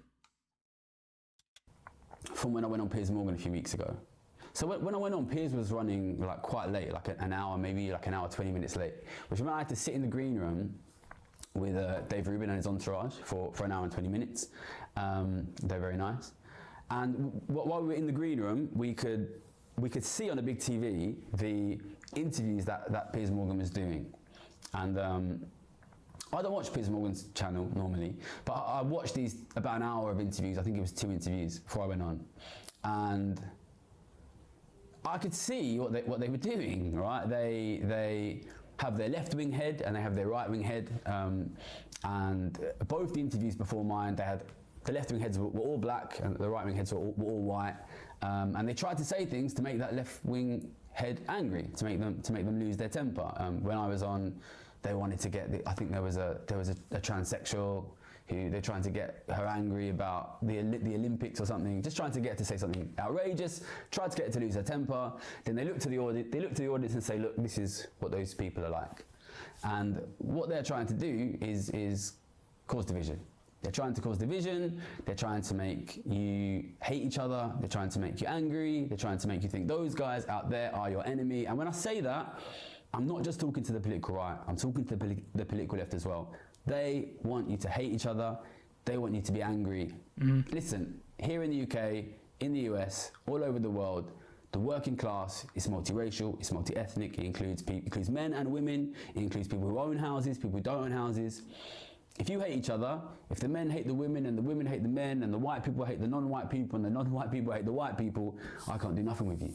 We will never be able to stand together, we will never be able to fight, we will never be able to win. The power that we have is that there's more of us. That is a power we only use if we fight together. We cannot afford to allow ourselves to be frightened, to be scared, or to hate each other. The second thing is, I need you guys to be prepared for a long fight. We don't win this tomorrow, we don't win it the next day, we don't win this next week, we don't win this next year, okay? Your grandparents, your great-grandparents, your great-great-grandparents fought for generations for the kind of ability you have to own assets and that your parents had to own assets. This is not a fight we win quickly. The reason that I say that is that I know people want me to arrange some kind of march on Parliament. Now, we talk about this a lot. I don't want to get you guys to go crazy, email your MP every day, march on Parliament, use all your energy, and then be in a situation where we're not in a position to get anything. I don't want you guys to be disappointed. This is a long fight. You need to conserve your energy for a marathon, not a sprint, okay? We build, we build, we build, we build, we build, we build, and then we go together and we win when we have enough power. We can win the argument.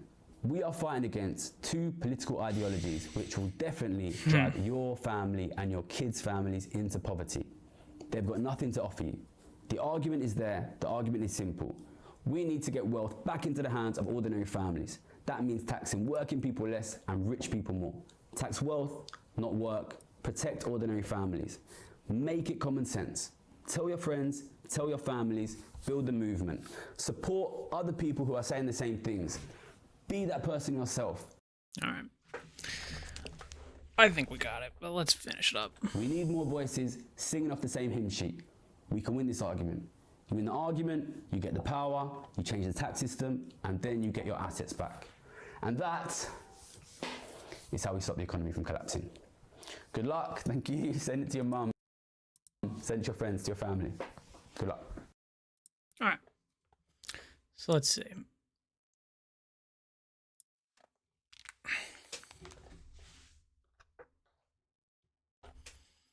All right. Did I come away from that video with a better understanding of his policy positions? Yes, I think I did. Is it a little bit more reasonable than I thought? I gotta be honest, I kind of am coming around to the idea that I get it. I understand why he's an attractive figure to people. I really do. I get it. I can't say I agree, mainly for the reason that I've hopefully reiterated a couple times here, which is extracting money from the rich and the wealthy via taxes increases that amount of money into the hands of the government. The government is not necessarily very good at then redistributing that to the working class or the middle class. And for the same reason that rich people want to hold on to wealth and power, the government wants to hold on to wealth and power. And the government's pretty good at doing that. They're also pretty bad at making other people's lives better. Now, that's obviously an arguable point, and I would love to hear your, comments on that down in the comment section.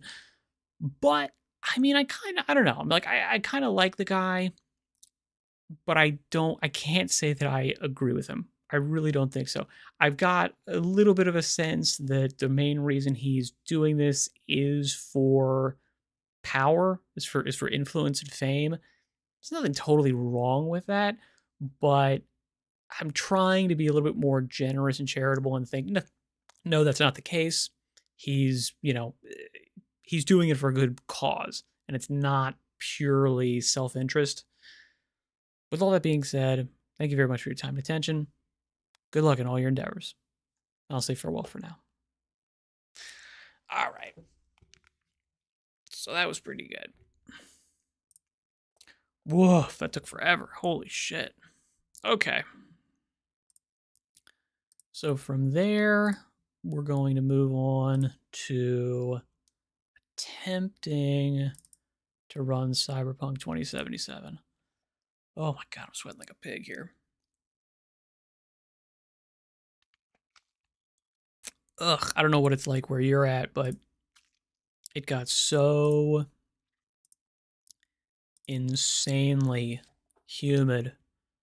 Got so humid. Oh my god, it got so humid. It really did. It got so freaking humid. It was ridiculous. All right. Let's see if we can't cut that off a bit. All right. And then actually, let me check out my doot. Let me hit the play button on this. I want to see if this works.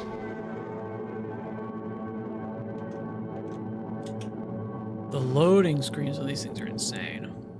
All right. So Cyberpunk 2077. We're going to be starting a new game, I figure. Because to be honest, I do love this game. It's a lot of fun. And I do actually just kind of want to play it again. Let me see. Where are we looking for? XP multiplier? No. Street cred? No. F6.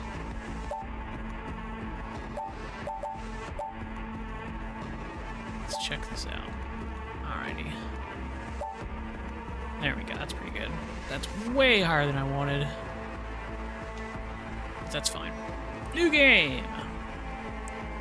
Regular start? Yes, we are going to be regularly starting.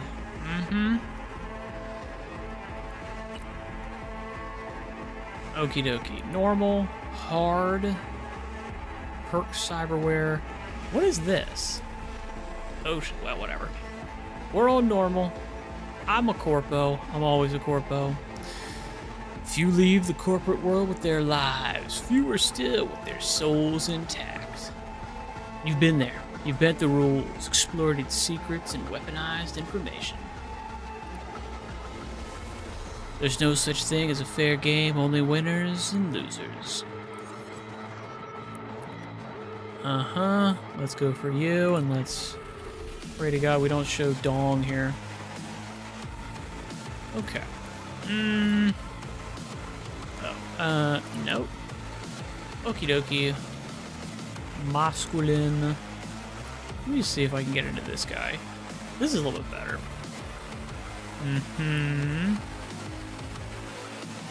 customize the look.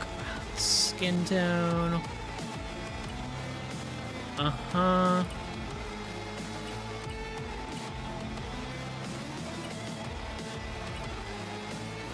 Okay. That's pretty good then.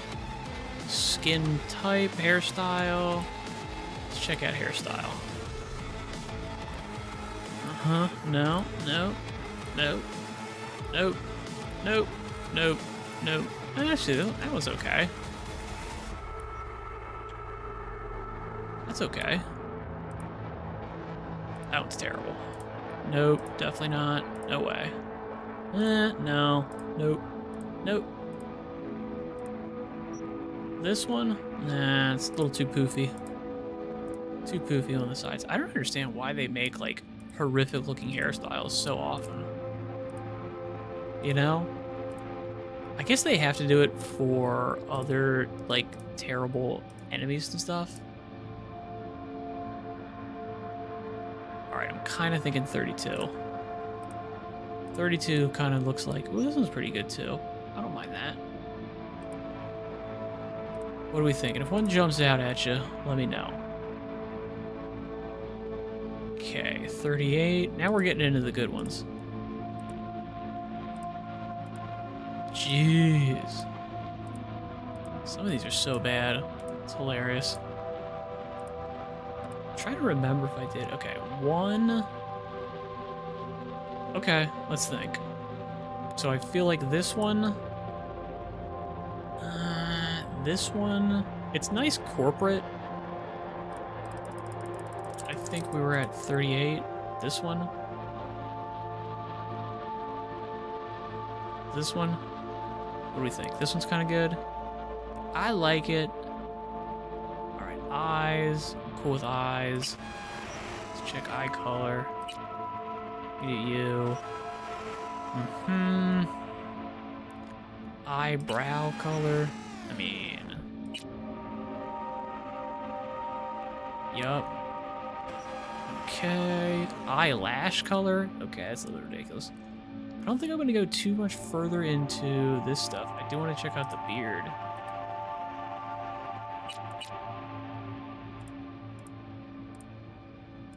Yeah. Let's see if we can get anything a little bit more interesting. Nope. Nope. Nah. This is interesting, but terrible. Okay, beard style. Huh. Okay. Oh, that's weird. Okay. This one? All right, if that's the case, then we've got different styling options. Let me check you. Let me see if this style can go a little bit different. Yeah, okay. I'll take that. All right. I feel like this is all different. All right, cyberware. I do want to check the cyberware stuff. Again, I mean, you don't even see any of this stuff, do you? 7's pretty nice and understated. That's way too much. Way too much. Gross, gross, ugly, gross. No way. Absolutely not. All right. This is kind of cool, but I think 7. This is nice. Like it's kind of cool. It's understated. I like it. Tattoos, piercing, teeth. Don't care. Don't care. Don't care. I sure hope I'm not showing dong somewhere. Nails, nipples. Definitely genitals off. Let's not do that. Excellent. Okie dokie. Can I change up my... I don't think so. I was gonna say, can I change up the sort of... Okay, my body. This is what I was looking for. All right. Points available here is the minimum level. All right. What kind of a build are we going for? Not what I wanted to do. I sort of want to go for a... Let's see. Intelligence is net running. I do like the net running stuff. It's not really good. for other stuff, but I do like the net running. It gives me a good bunch of stuff here. Let's see. Reflexes determines your ability to make attack. It's okay. Technical ability, I like that. Cool. Assassination stealth ability. Okay, yes. I think we're going to be going intelligence, reflexes. Cool. Maybe pop one in each. Yeah, I think so. And then, wonder if I can juice up other stuff very easily. Attribute points, we can. Okay. So then I'll probably go, we've got 2 more, I think. Technical ability. Yes. And reflexes. Submachine guns, blade. I like reflexes. I also like cool. Assassination. Yeah. That's pretty good. I'm happy with that. Alright. Alias V. Corpo. Yeah.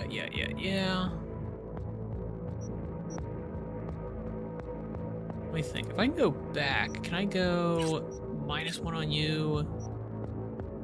Will not be lost. You can assign them later. Yes. Good. Okay. Cool. Yeah. I'm happy with that. I was kind of thinking I could move my, body model around, but I guess not. I thought I could. I can't. That's fine.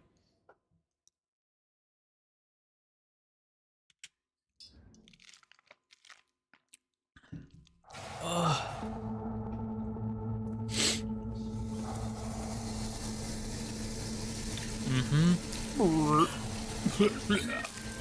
Ruh-roh.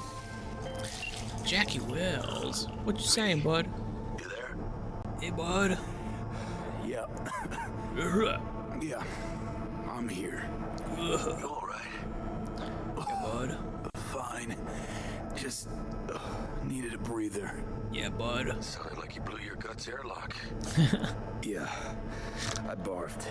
It's just stress. Yeah. Esa chamba te va a matar. Job's gonna kill you. Not dead yet. Don't worry. I'm not dead yet. Exactly. Yet. Anyway, what's going on? Is there a problem? Hey, man. Yeah. We Get had a woke. leak. My boss called. Dragged me in because we had to intervene. Everyone in Night City HQ is on edge. That's no good. No way you're fucked, right? You're the one who fixes other people's shit. Hell yeah, buddy. Jackie, if you work in Arasaka counter intel, you're always fucked. Alright. Listen, gotta go. Work won't do itself. Yeah, buddy. Good luck. Alright. First time in Night City? No. Pay close attention to the tutorials to learn more about the basic mechanics of the game, or... yeah.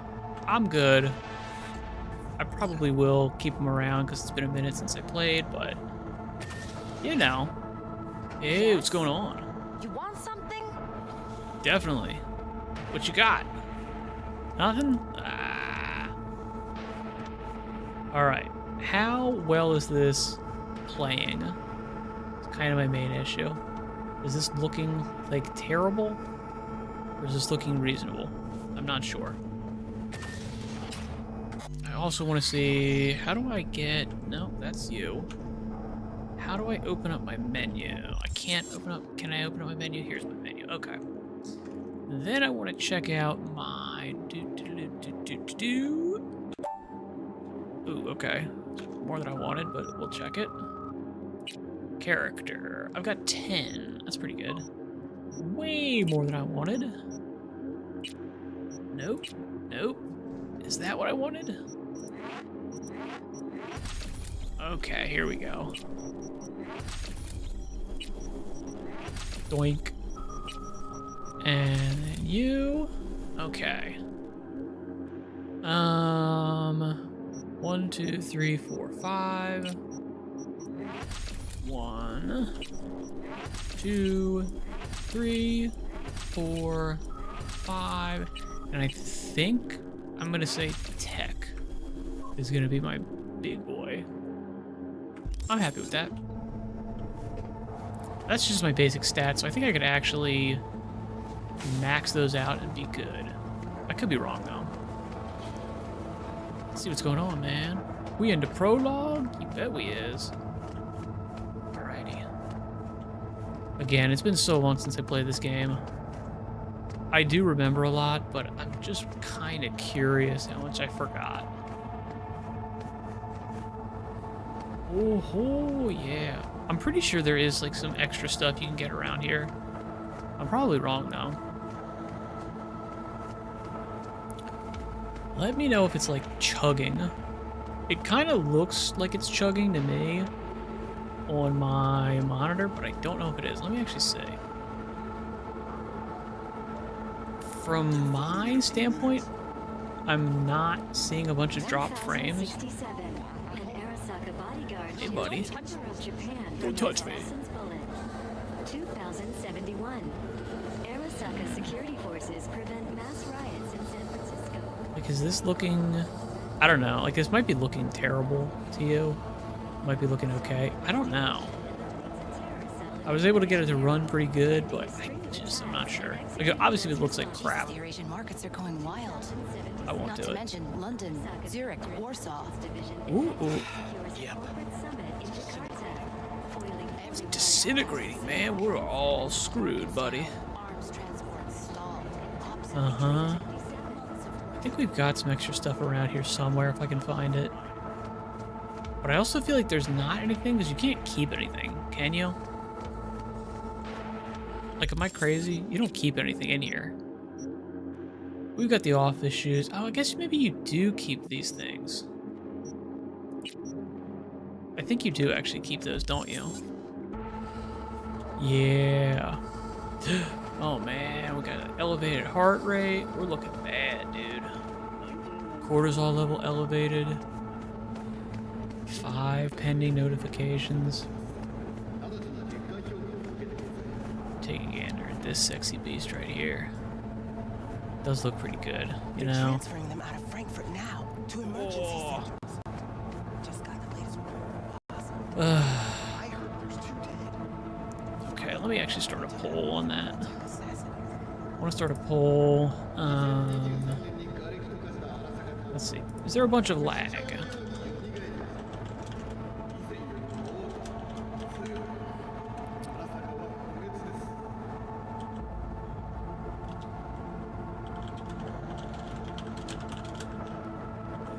Is there a bunch of lag on this game for you? Let's see.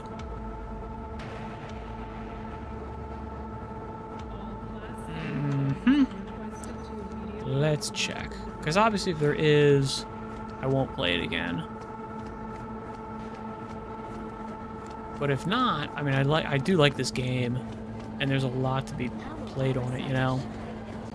There's a lot for this game to do. I like it. No, not till after dinner. But yeah, so like my monitoring device on this is kind of bad. 1919. The war is over. Saburo. Arasaka. Christ, V, you were supposed to be here an hour ago. An hour ago? I got held up. Held up, but I'll be right there. Fucking Frankfurt. That bitch will probably dump it in our laps. I bet they will. Hanging up. I'll be in my office. You hurry up. I'm gonna hurry up. The Japanese Imperial Navy. By the age of 23, he had already Mm-hmm. achieved the rank of lieutenant. Lieutenant. 20 confirmed aerial victories. Damn, buddy. Forever will be honored as one of the Imperial Army's most accomplished accomplished fighter pilot. Let's keep watching. But in 1942, during a routine mission, his plane was severely damaged. Yet, overcoming both grievous injury and a malfunctioning aircraft, Saburo managed to return to base. Join us after the break to hear what happened next.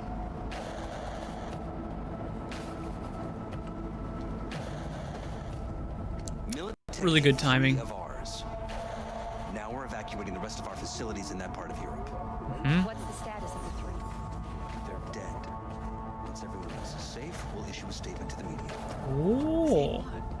A tragic accident during routine security system. Yeah, no big deal. It's okay. People died. Who Mr. cares? Jenkins asked for you. He's in his office. Very cool. Alrighty. Tamed Dragon, a biography of Yorinobu Arasaka. In many ways, the story of Yorinobu Arasaka resembles an ancient parable. The younger son of one of the modern world's most powerful CEOs renounces his heritage, forfeits his birthright, and instead chooses a rough and tumble life on the streets of Tokyo, only to later scamper back home to the warm, sheltered bosom of his family with his tail tucked. At least, that is the story most have pieced together from official sources. But why did Yorinobu betray his father in the first place? Why did he return? For several years, I dug deeper, followed leads, reached out to his former friends and acquaintances. Slowly, I began to unearth answers to some of the public's most burning questions. Yorinobu was born in Tokyo in the early 21st century, the first child to Saburo Arasaka's third wife, Michiko. By all accounts, he seemed a happy child that grew to become a pleasant young man. That is, until his graduation from the University of Tokyo at the age of 21. Following the ceremony, the Arasaka family threw a party in his honor. At some point in the evening, Saburo invited his son to his study for a private conversation. What transpired there is mostly unknown, but after corroborating varied accounts, it is clear Yorinobu must have slipped out of the party and the estate only a few hours later. Gone, a whisper in the night. Over the next few years, various eyewitnesses spotted Yorinobu in the company of a nomad group known as Kotetsu no Ryu, or the Steel Dragons. As part of this youthful rebellion, he purposefully involved himself in altercations with Arasaka agents and promoted anti-corporate slogans. After his family eventually confirmed Yorinobu's involvement, Saburo renounced his son, and Kei, Saburo's eldest son, swore to exact revenge on his younger brother. Ironically, it was later at Kei's funeral that Yorinobu at last reconciled with his father. Stubbornly proud to a fault, many were surprised by the Arasaka patriarch's conciliatory approach. What caused Saburo to change his mind? What role might have Yorinobu's sister, Hanako, played in their peaceable reunion? That much remains to be discovered.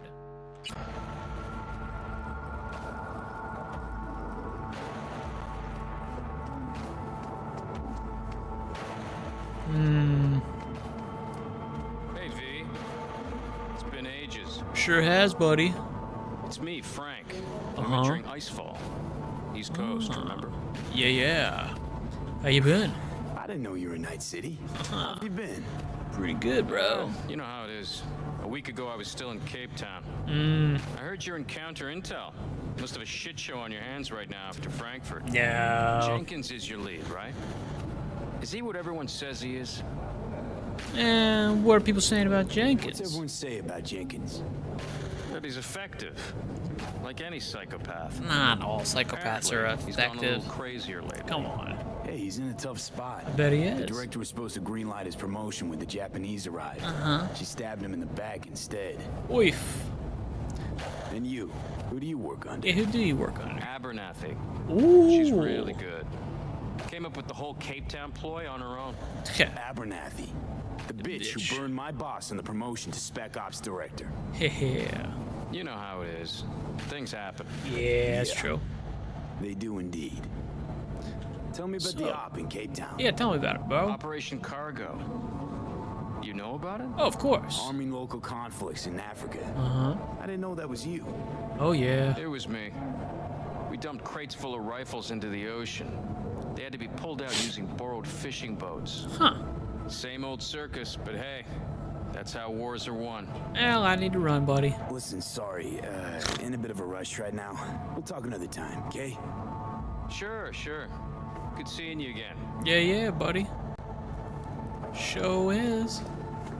All right. Now, the question here is, do I try to do what I normally do here? Protocols active. System security confirmed. I always go into like these rooms. Holy You crap. lobbied them hard for it when they flew in from Tokyo. Yeah. Direct I always for try to like get in operations with and go really this crazy, or like reading through all the computers and stuff. But I don't think there's anything in here I can actually like get. Right? Am I crazy?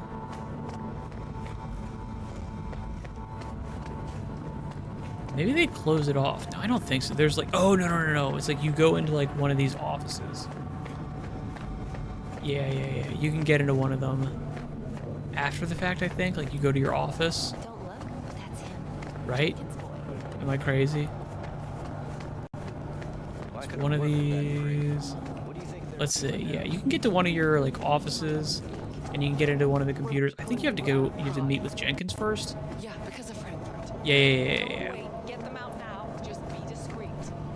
Yeah. Okay. Other stuff here. All right. The Valar mission. Back to square one.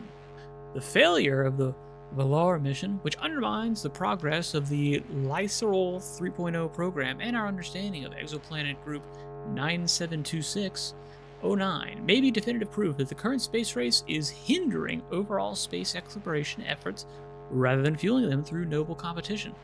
In 2060, Lagaretta predicted that the pace of technological development at the time would lead to the confirmation of the existence of white holes and the discovery of a theory for quantum gravity within 15 years. That sounds very similar to our experience with quantum gravity and string theory and stuff. Alas, those 15 years have come and gone. Perhaps if the ESC, SRC, and Orbital Air tried to cooperate and share information in the spirit of science for a change, rather than torpedoing each other's research, the situation today might be very different. I do not claim to be a visionary as Lagaretta was, but I would bet my last Eurodollar that the next major mission success will launch from O'Neill 1, not Earth. Could be, buddy. I don't know. Alrighty. Who are the people here? Ah, there it is. Okay, I was like, I know there's one. I know there's a place you can get into. The Sea of Clouds. Mare Nubium. Latin for Sea of Clouds. Lunar mare on the near side of the moon. Diameter 444 miles. At coordinates. Economic significance negligible. Composed primarily of research facilities serving as cover for more complex operations. Tactical significance high. Mare Nubium is a basin of black clinics essential for research into innovative and experimental technologies. Logistical significance moderate. Located in relative close proximity to Oceanus Procellarum, the location of the western mass driver. How many? Alright. I can get into this chair. It does seem like... on something. It's possible one of our assets was exposed. Alrighty, baby, let's see it. This is about Frankfurt? Is it Frankfurt again? No, different issue. Local. Alright. Tell me. Quick version. Yeah, let's see it.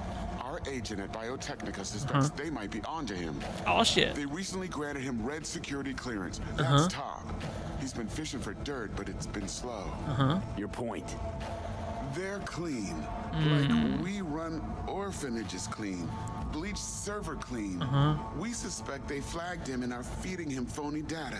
Could be. Should we greenlight exfil or let him keep looking?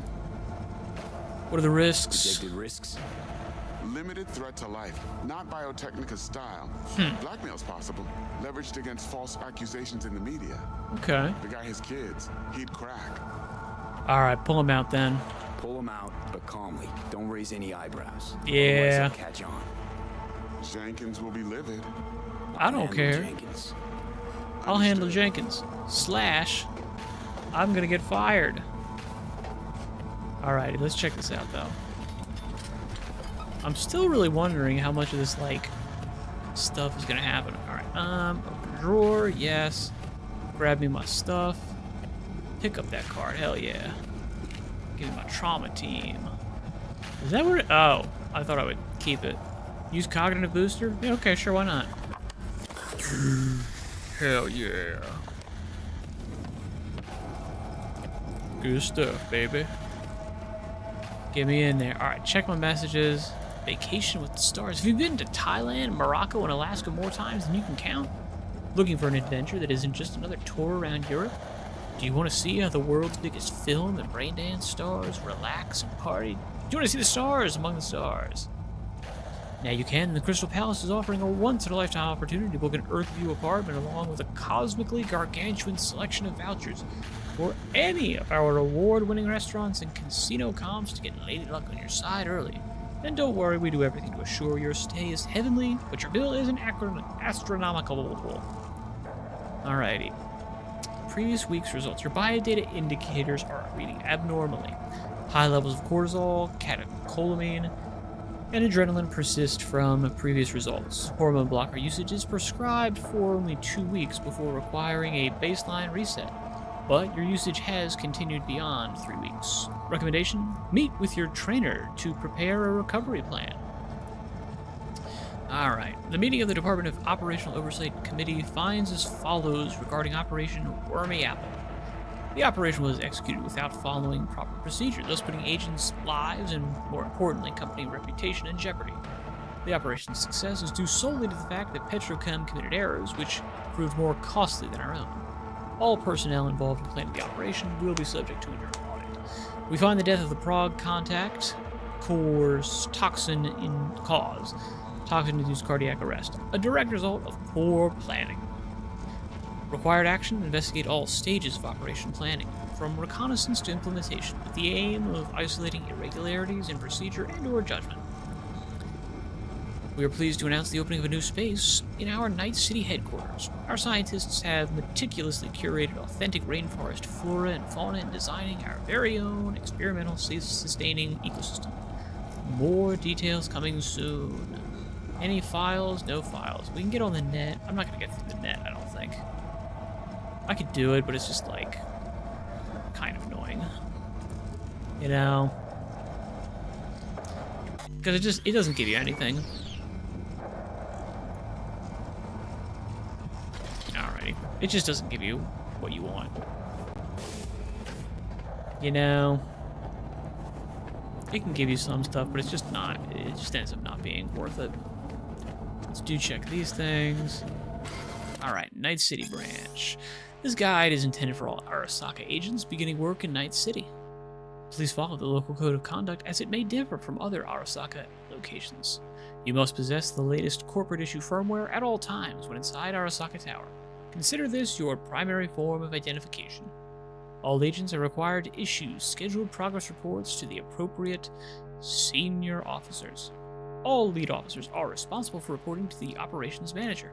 In the event of operational crisis, all agents are required to report to Arasaka Tower. Exemptions can be issued to active field agents involved in highly classified operations.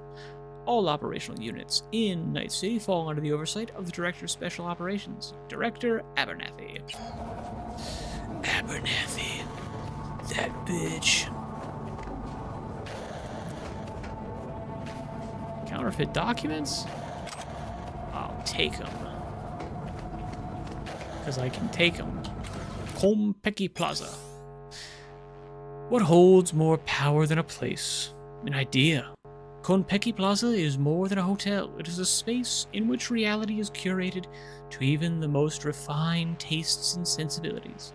At Konpeki Plaza, you'll find 420 exclusive apartments, 20 conference rooms, 14 fully equipped pools, and the finest bars, restaurants, and that which cannot be measured by numbers alone: luxury, beauty, and discretion.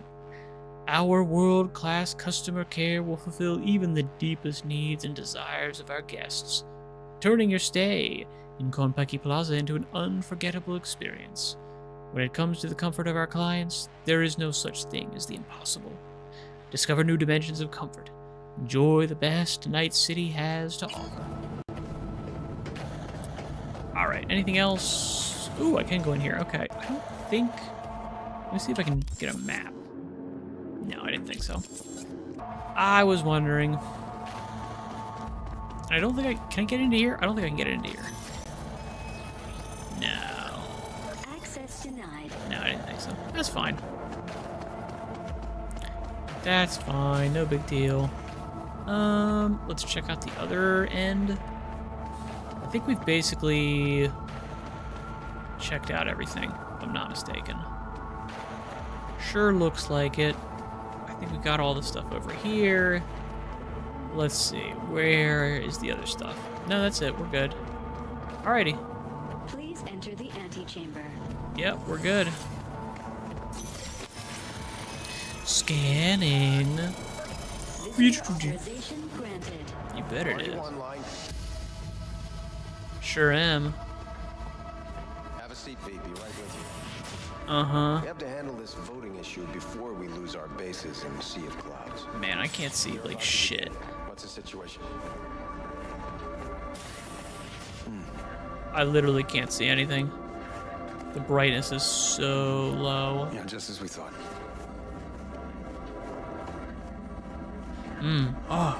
Just as we thought. Oh, well. What the hell are you doing? Get the seat, man. I literally can't see anything. Be right with you. Yeah, okay, I will. The second. Alright. God, it is so dark. It's so freaking dark. Okay. Video. Gamma correction. Okay. Till the left is barely visible. That's better. That's a little bit better.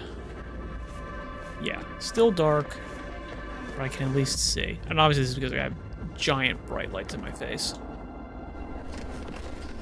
Yup. You know what to do. Start now. Go on, buddy. Bzzz. Haha. Got him.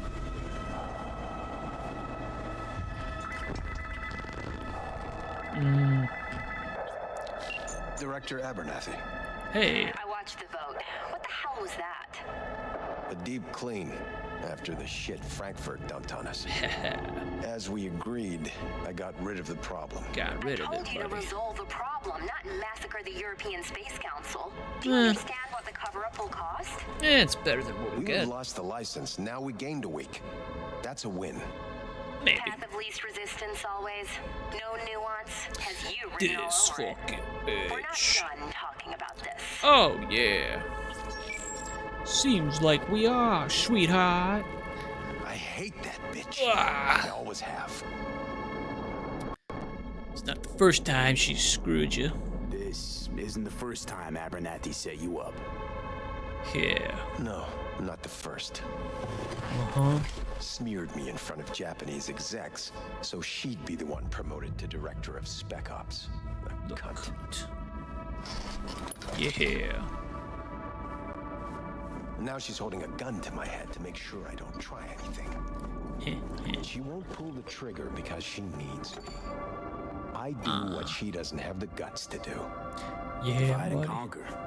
Effective strategy. Effective. Effective. What would you do in my position? Well, not much you can do. Honestly, please. There's not much you can do. Mm-hmm. She's got the Night City board on her side. If she wants you out, well, you understand. Yeah, man, you're toasted. I do. Seems we see eye to eye on this issue. Yeah. Sure we do, buddy. Alright.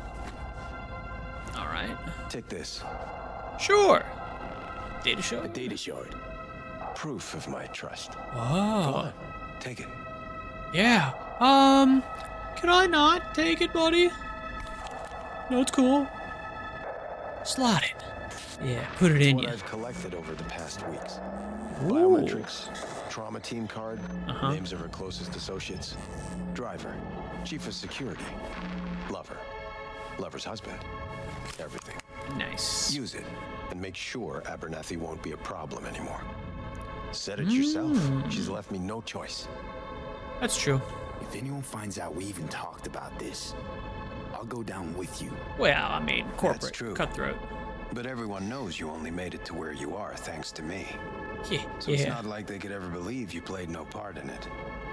Let me just say, so we do have the same What'll happen if eye refuse? things.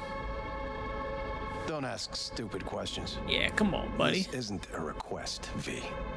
We seem to understand each other. Take this, too. Oh. Can't go wrong. Friendship transactions are traceable. Heh. Paper disappears as soon as you spend it. That's right, baby. What can I say? Take that Use money. This money only. Find the right people for the job. No corporate affiliation. Yeah, no and problem, for the core buddy. task, use someone you know inside out.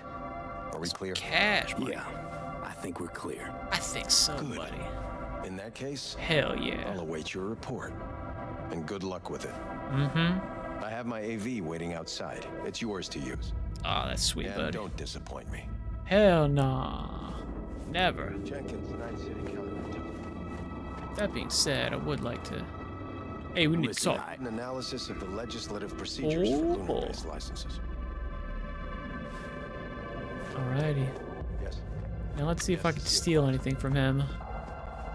Any shit just lying around. You know what? I like that. That's a cool little feature. Have like a... I don't think you need 2 different coffee machines. I guess you have meetings in here, but still. It's a lot. Alrighty, buddy. Let's check them out. I have those reports you asked for. Uh-huh.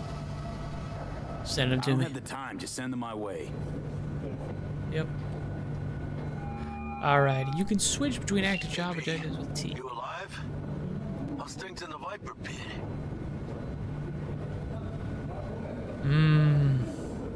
Need your help, buddy. Need your help, Jack. Got some biz. Always biz. Biz with you, mano. Hehe. Some trouble? Maybe. Not yet. Right now, I just need a soul I can trust. That kind of sounded like a yes. Haha. Meet me at Lizzie's. Be there in an hour. Sure, buddy. Let's sit on down and read this stuff. Alright. Use files. Let's see. After assessing data collected from contact reports in Utah, Nevada, Arizona, and Montana, we did not confirm any active New USA? I forget. Efforts against Arasaka assets or operations in federal territories. However, the same conclusion cannot be drawn regarding potential threats from Militech. Although the corporation has obvious close ties to the NUSA government, we were unable to obtain valuable intel due to much tighter control on internal procedure and information flows. We must rely on unconfirmed circumstantial evidence obtained by our own field agents for the time being. Conclusion: further human gathering required. Human intelligence gathering required. Current data or circumstantial do not allow for indisputable conclusions. Alrighty. And let's stand up. Bloodinsk. And we're just gonna run. I have nothing to add. Tell your people to be careful. Did you see the report on the vote? Did we? I mean, shit. Not me, shit. The world's going to tear us apart when the word gets around. Oh yeah. The world's never going to find out. That's right, buddy. And the few who do know the truth, they won't know it for long. They sure won't.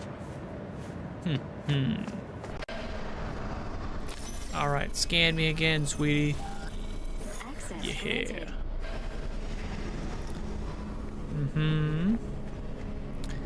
Want to check out. Again, I want to see if there's anything to steal. Doesn't look like it. These prologues are pretty, you know, sanitized. Which I don't really have a huge problem with. You know, keeps you on the rails. I don't really have a problem with it. What's up, Something bud? the matter? Something the matter? It sure seems like it. Oif. Yeah, the amount of lag. I mean, I'm seeing some, there's no doubt about it, but like, I don't know how much is on your end, because I'm not seeing a lot of dropped frames. Please provide your destination. Bring up district analysis. District analytics. Increased NCPD presence and activity has been reported in Haywood. No official statement has been forthcoming. Intercepted radio communications suggest MaxTac has been sent to the area. A widespread power failure has been reported in Santo Domingo. All other districts exhibit activity within expected parameters. That's cool. Destination, Lizzie's Bar. Noted. En route. Mm-hmm. This is M54 News broadcasting with a breaking story for you. Let's hear it. Conference of the European Space Council screeched to a grisly halt. Grisly. Failure in a neural stabilization system. 5 European Space Council members are dead, while 3 remain in critical condition. Authorities are still looking into what might have caused this shocking incident. Hell yeah. The council members were all wearing Biotechnica-provided devices. The corporation's representatives have, as yet, refused. Petrochem. Our reporter is on the scene. We'll have updates. Again, I mean, I prefer Shadowrun. I think it is better. But obviously this game is just better in terms of giving you the cyberpunk aesthetic. Because it's, you know, it's a first person. It's a big, you know, it's a bigger game. It's got the stuff. So obviously it's going to be better at that. And that's kind of what I'm going for. I like playing these games, there's no doubt about it, but to be honest, I like imagining these worlds more than I like playing these games. The games are cool, but the idea is better. Hello, V. Yes? Hey. We weren't scheduled to connect till the end of the week. Quantified Satori received notification of a somewhat troubling biometric reading. I felt I should call. Is everything in order? Things are only alright.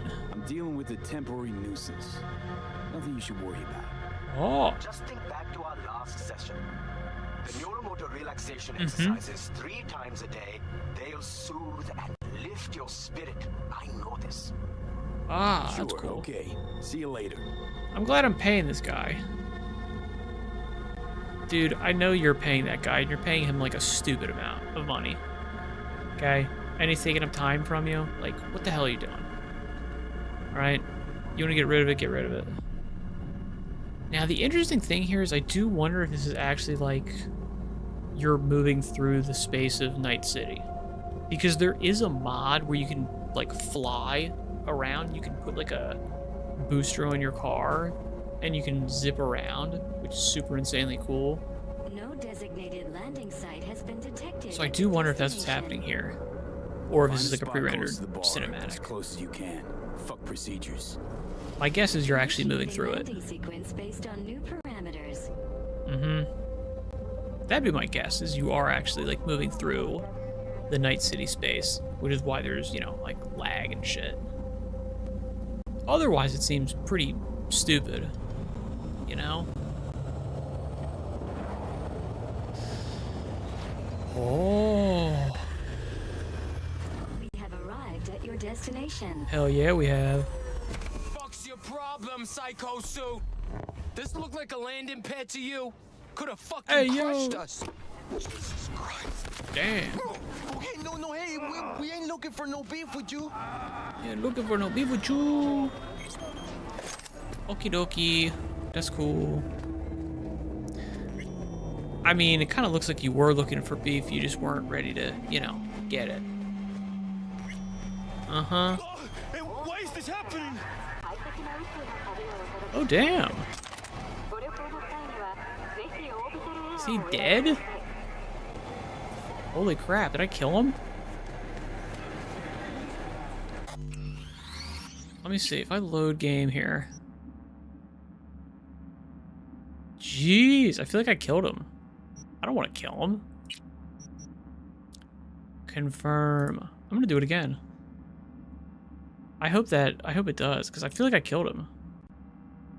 God, I mean, like, again, I really hope this is just me seeing crap. I don't have enough people in here to be able to tell for sure, but the amount of lag, I guess I'll look back on the video. That's probably not a bad idea. I can look back on the video. Yeah. That's doable. But look back on the video. If the video is like terrifyingly bad, then we won't do this again. Because obviously it's dumb. It's lagging like crazy. But I don't see anything significantly lagging on my end, I'll be honest. Like the game lags a little bit, but it's, you know, the game just lags a little bit. I don't have a huge problem with it. Destination. Okay, bud. Let's get out. Problem, Psycho Suit. This look like a landing pad to you? Hey, Could yo. have fucking crushed us. Out of my way. Out of my way. Who the fuck are you to say that to me? Our Arasaka counter intel. We done here? We done here. Oh. We're gonna deal with them locals.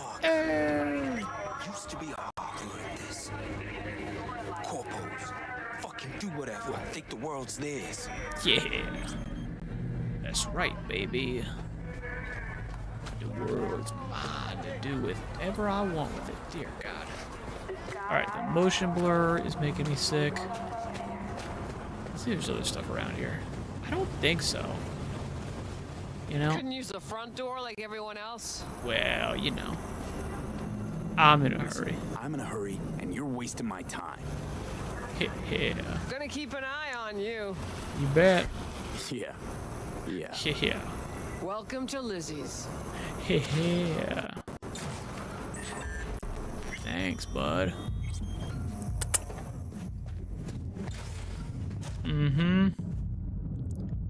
Good lord. Alright, this might be a terrible game. I feel like my computer's, like, it's very happy to play. I'm very happy to play this. I'm super not happy to get, like, just demolished playing it. Does that make any sense? Because I could just play this on my own time. Not really what I want to do. I'd like to be able to, you know, squeeze all the juice out of I can of, you know, my time in playing this. But obviously, if it, you know, if it sucks, it's not worth it. Yeah, buddy, give me that $0. Oh, dick and whiskey. I mean, those are just hilarious. A lot of these are just hilarious. You have to laugh at. The funny thing is like they're so common all over the like the Cyberpunk stuff. You know? Just everywhere.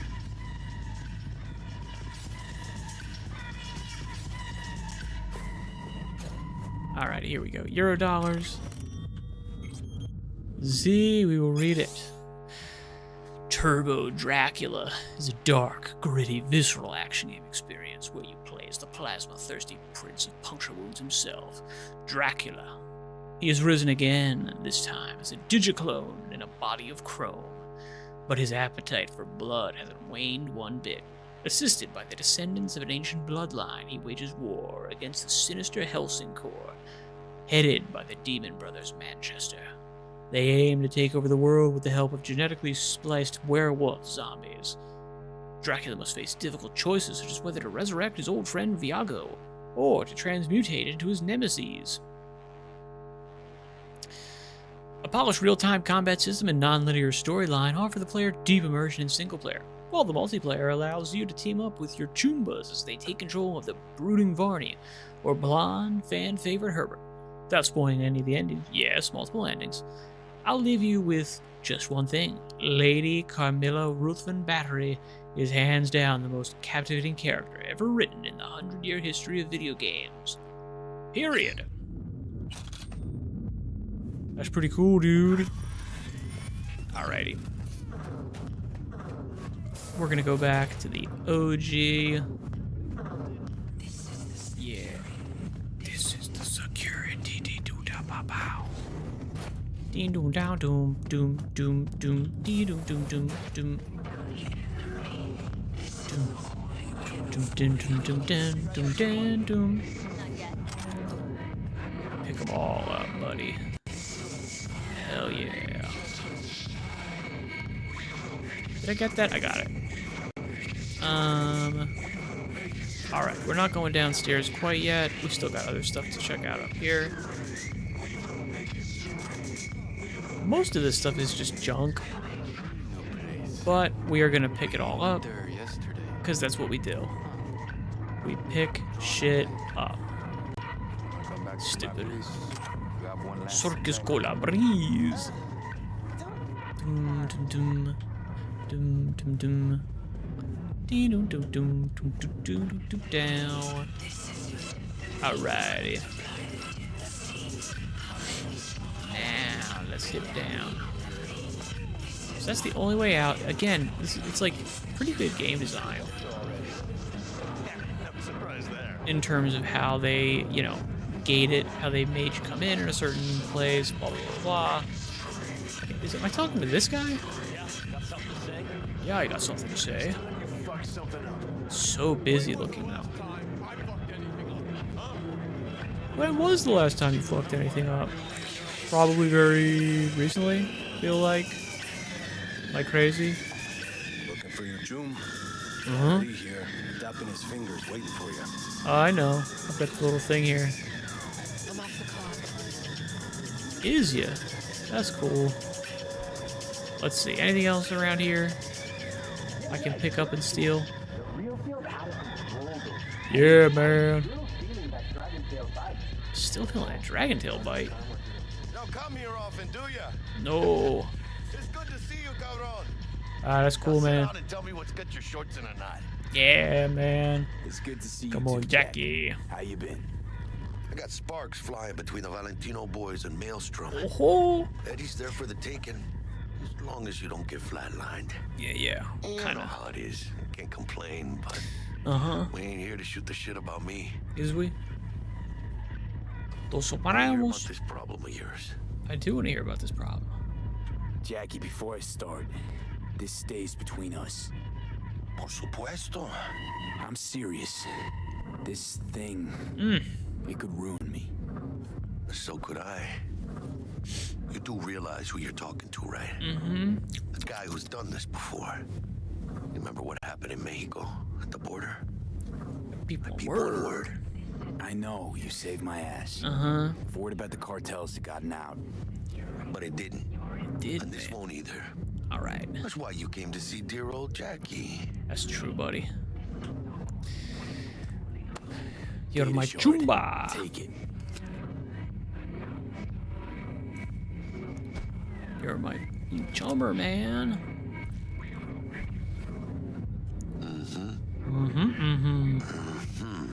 Yeah. What do you think? Well, Won't come cheap. It'll have to be done on the sly. No trail. Hard eddies only. I got that. Got the money.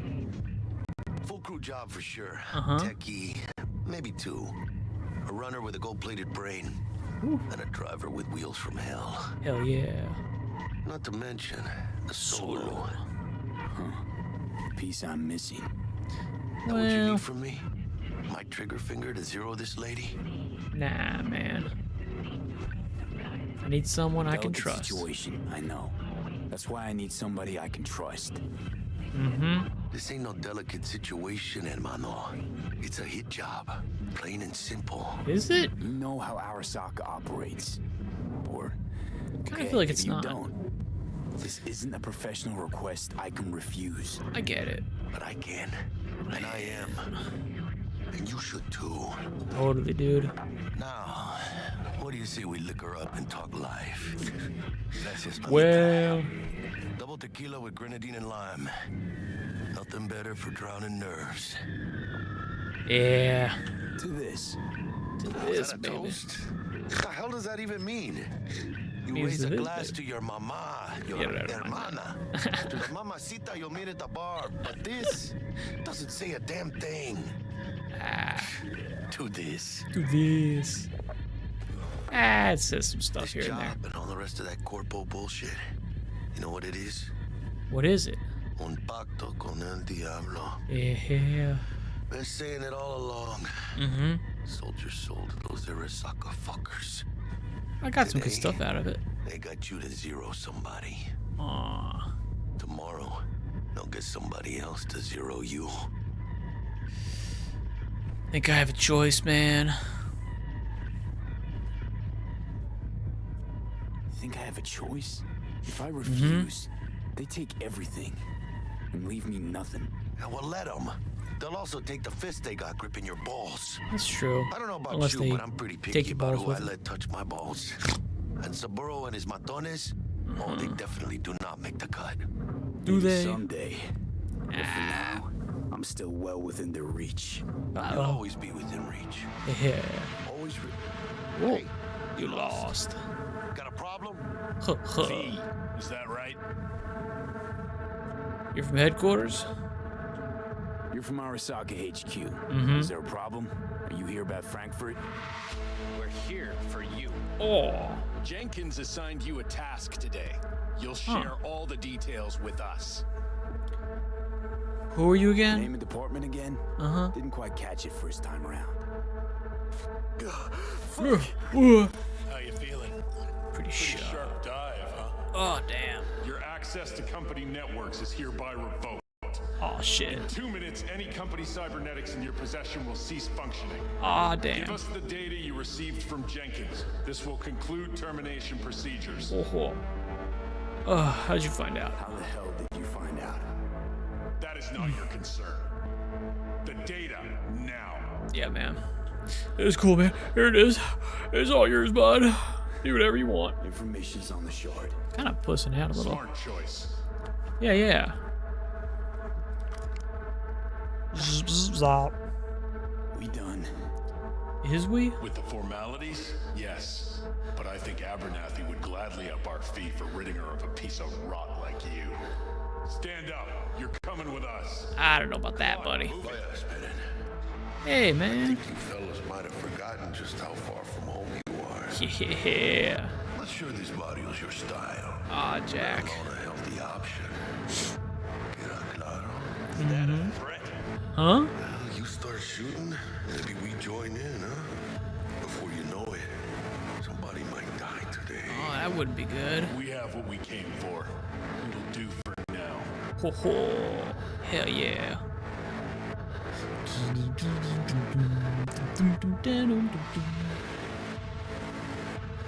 Dodged one there.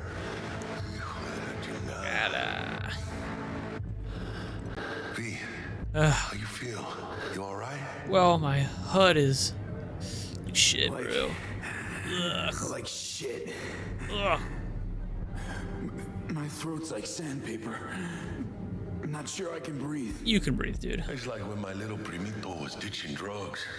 Nasty chills, trembling hands, cold sweat and dry heaving. Yeah, man. Yeah. Sounds about right. Hey, should I get you to a Ripper? Or, I guess, maybe trauma team's on its way. No. TT policy's gone, Jack. So my biochem controllers, company pad. I mean, they seized my bank account. Not frozen, seized. Jesus, these fuckers move fast. They sure You sure you feel okay, though? I mean... I guess that's what the...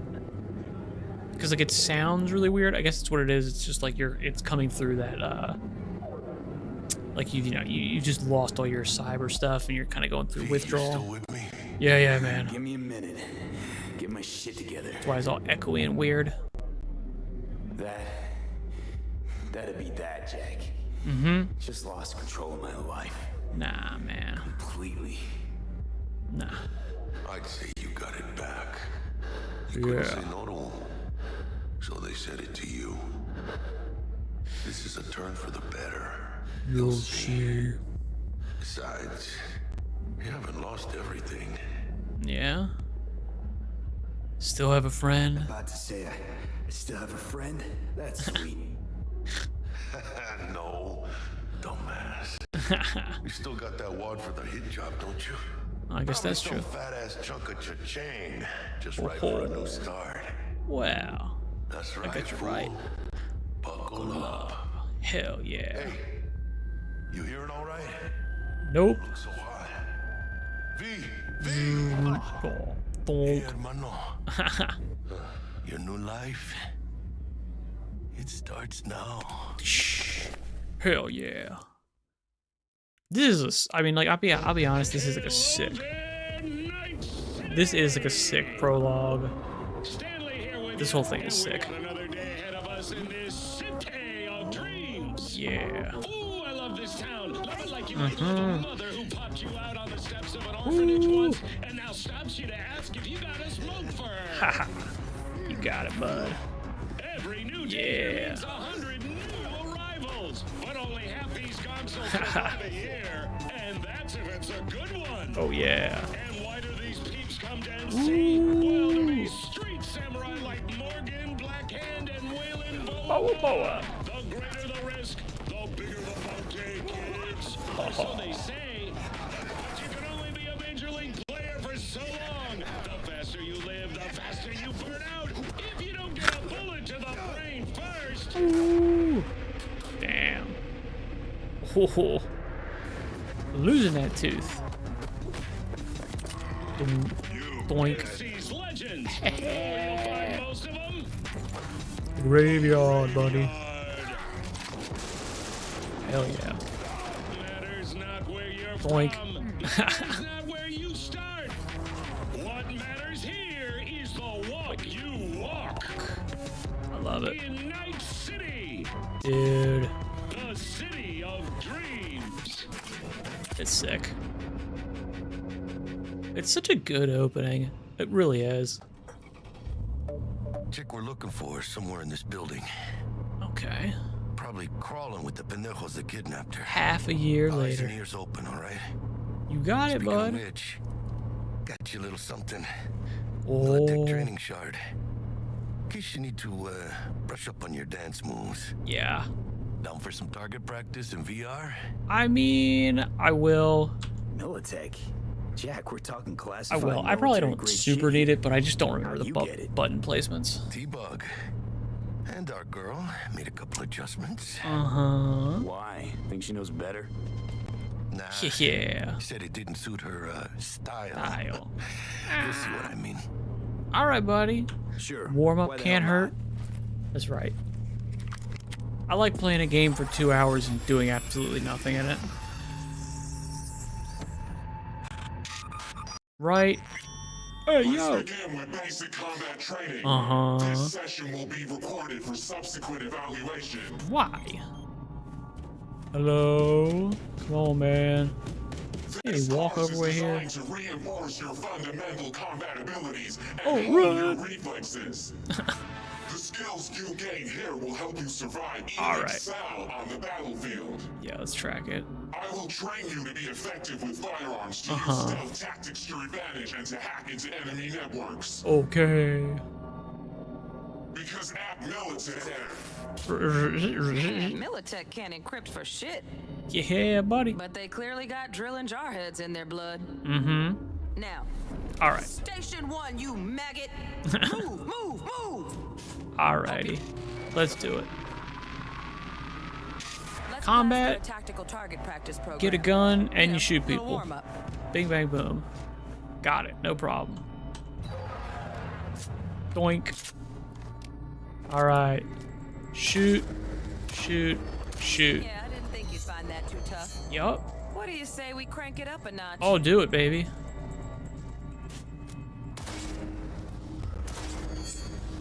Doink. Man. Not bad. All right. But it's more realistic if the target's packing iron. I guess. Quit standing around and take cover. Nope. See the crouch and hide. Okay, I forgot about that completely. All right. Doink. Oh, we actually have to do this? I thought I had to do something Use with a it. reanimator to patch yourself up. Boo. How do I do that? You, and then your X's. Okay. I'm glad I'm doing this tutorial because I forget literally everything. Like, I thought there was a way to snap to cover. Oh, look. I was wrong. Some chooms with him this time. You know what to do, V. Here's what I do. I just stand like an idiot.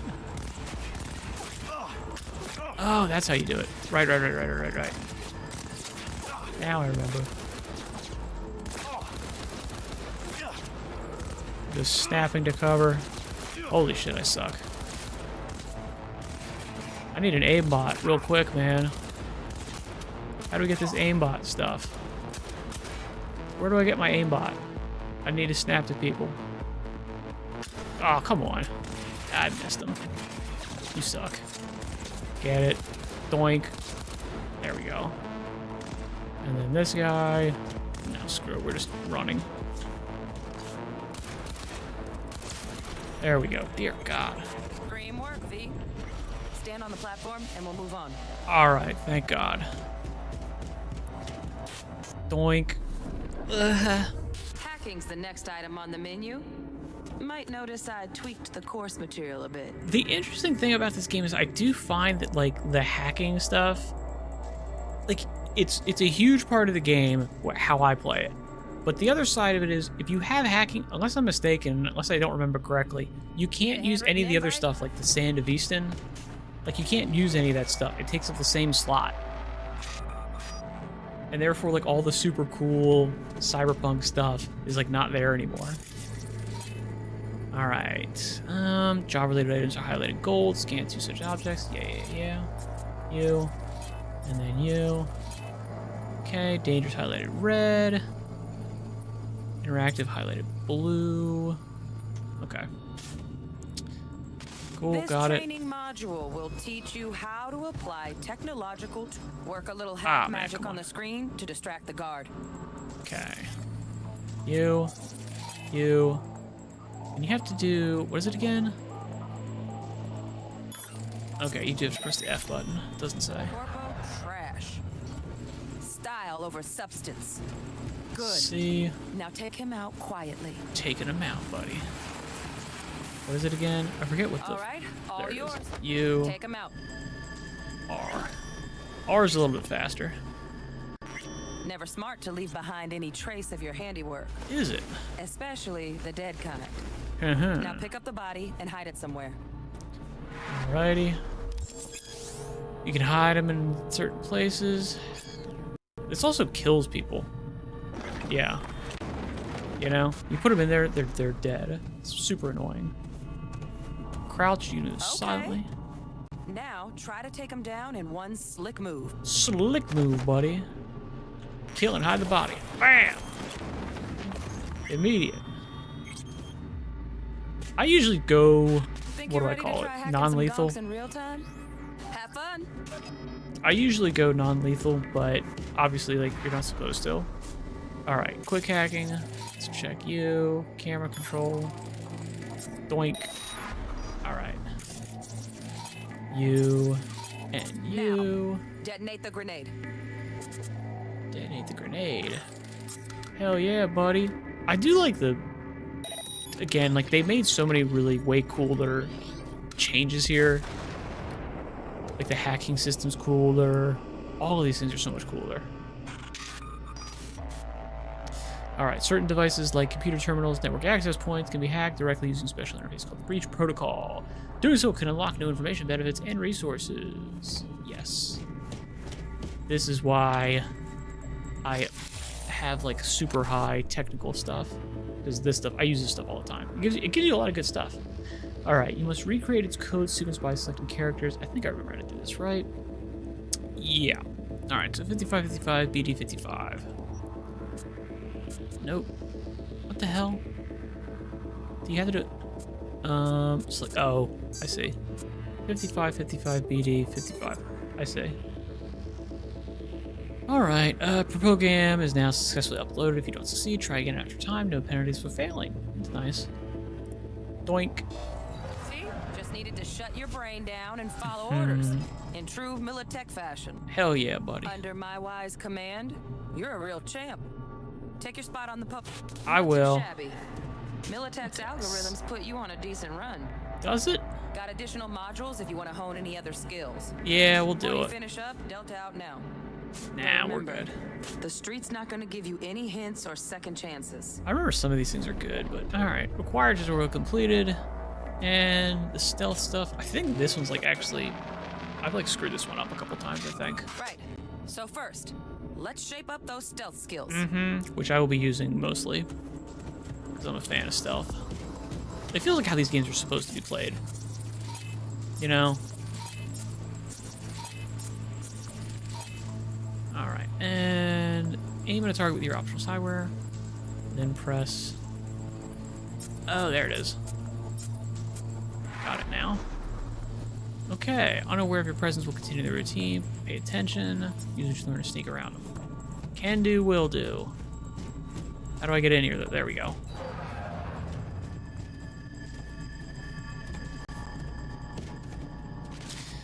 Alright, let's see how we're doing. Anybody else around here? Kinda it. I don't think I can snap to any kind of cover or anything, right? No.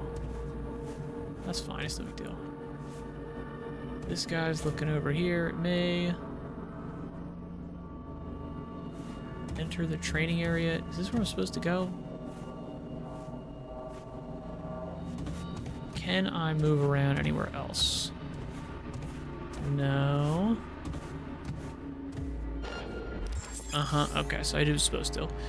When you enter, alert, find cover. Find cover, quick. Yep, got it. I'm good. Nice, nice.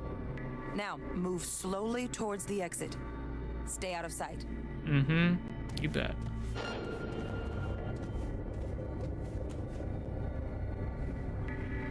Pretty sure I'm covered here. Oh, fuck you. Stealthy now, V. You ever relive a ninja BD? Just like that. Ah, you suck. See, I screw this up every time. Nova, well done. Actually, I screwed up, but whatever. Try again. Oh, screw you. Oh, no, they're restarting me. You suck. The hell? Okay, never mind. What the hell? Alright, keep an eye for security cameras, yada yada. Now Got it. Thing, only with the camera. And I can't hack it. That's fine. Alright, and going the wrong way. Hostile cameras that can detect you have orange scanning beams. Friendly have green beams. Cameras will detect you in your field of vision, but they do not register noise. Okie dokie. Means sightseeing? Yeah. Nope. Come on. Get moving. There you go.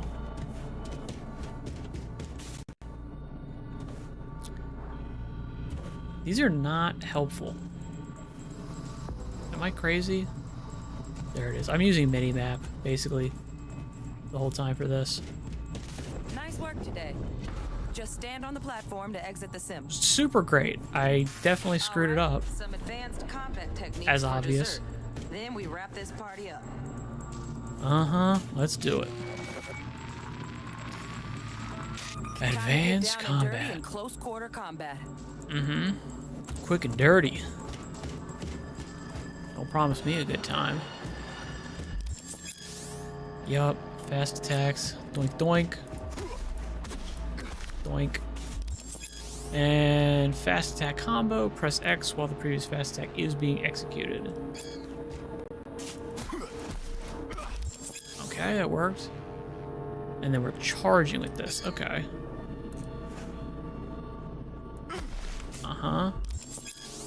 Attack continuously drains stamina. Fast attacks and strong attacks have different stamina costs. Combo attacks deal more damage with each successive hit, but at the cost of more stamina. Your current stamina is displayed as a yellow bar at the top of your HUD. If your stamina reaches critical levels or runs out, your damage output and attack speed will decrease. Doink, doink, doink, doink. Yeah. Alright.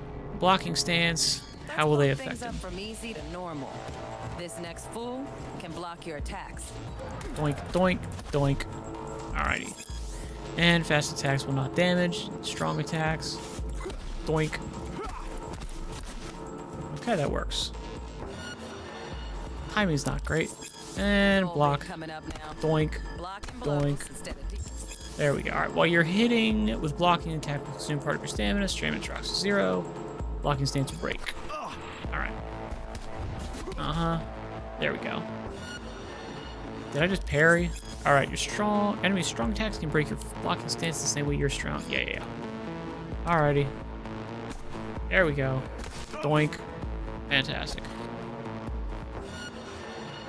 And counter enemies. Okay. To counter an incoming attack, press block button just before. Alright, that's what I want. Now this fool loses his footing every time he swings. Use that. Get in there Doink. and land a counter punch.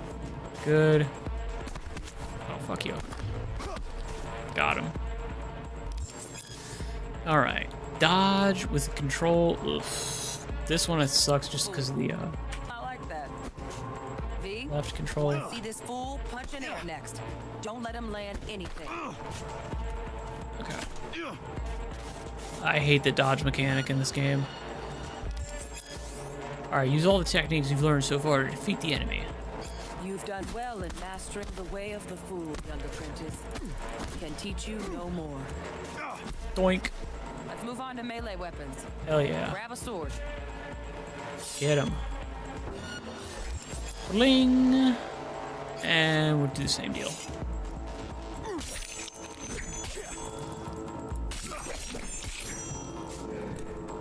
Doink. Hell yeah. Good. Now show me what you've learned. Virtual cyber decks. Range of enemies in cyber deck. Already encountered in training. Defeat them however I want. Sounds good. I'm a fan of the, where are we at? There it is. Oh, shit.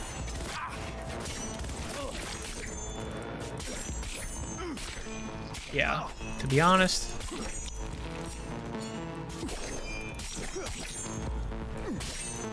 And we're pretty good with that. That's all my stamina. Let's get up with you. Ah. Doink. Oh, fuck you. And you're stabbed. Good stuff. Looks like you're cruising already. Hop on the platform. Alrighty, now we're finished. I mean, the funny thing is that, like, the melee weapons in this game are so massively overpowered once you actually get some of the stuff, but in the beginning they suck. You're just getting, like, completely annihilated. So you end up, like, having to go for a stealth route. Although I've never really tried going for, like, a super duper running gun style. I always just end up using stealth. Because it feels like how these games are supposed to be played. You know? Feels like they want to be stealth games. So, not bad, huh? Not bad at all, buddy. Get down to biz. All right, any tips? Will give you any tips and tricks for the job? I'm not your mother. Just do what I pay you for. It's easy work. Yeah. Alrighty. Let's do this. Let's do it.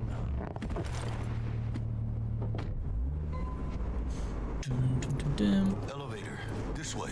I know, but there's other stuff elsewhere. Alright, assign a grenade to the combat gadget's quick slot in your inventory so you can make use of it during combat. Okay, looks like I've got one already. Cool. I think there's some, like, just random junk around here. If I'm not mistaken. Do I have any guns? Or anything yet? I don't think so. I think he gives me my first gun. I do have that, which is nice. I'll take a minute. Alrighty. Cyberware. Yeah, that's the thing. It's the operating system. And I do like the cyber deck. So I mean, I just always have this on, even though it's not that great. Alright. This is my pistol. Do I have another one? I guess because it's new, that's why it's up there. Uh-huh. I'll pop you on. What is up with this? I don't know. I'm like, what's the little, like, what do you call it? Thingamajim jammer? Exclamation point. I guess it's because it's new. Yeah. What? It's me. Yeah, we ain't going in there quite yet. I gotta pick up some random ass shit. I don't think this gives me anything. I'll pick it up, though. It's worth selling. Right? Let me double check. Let's double check. I don't think this gives me anything. No. I'm worth a little bit. 50. Or is it Euro dollars now? Yeah, that's right. And here it's Euro dollars. I'm so much more used to, what would we call it? Enter the elevator? I'm in the elevator. Here we go. I'm so much more used to Shadowrun. Target's Sandra Dorset. Target's biomon went mute a couple hours back. Suspected abduction. Target could have possibly flatlined already. Not sure you're in time. We're in time, Bug. Sure you're on phones, but that don't make you any less part of this squad. Squad. Charming. Alright. Jackie's right, baby. Could at least try to be nice. You want nice, supportive? Call a damn helpline. That's kind of what you are, though.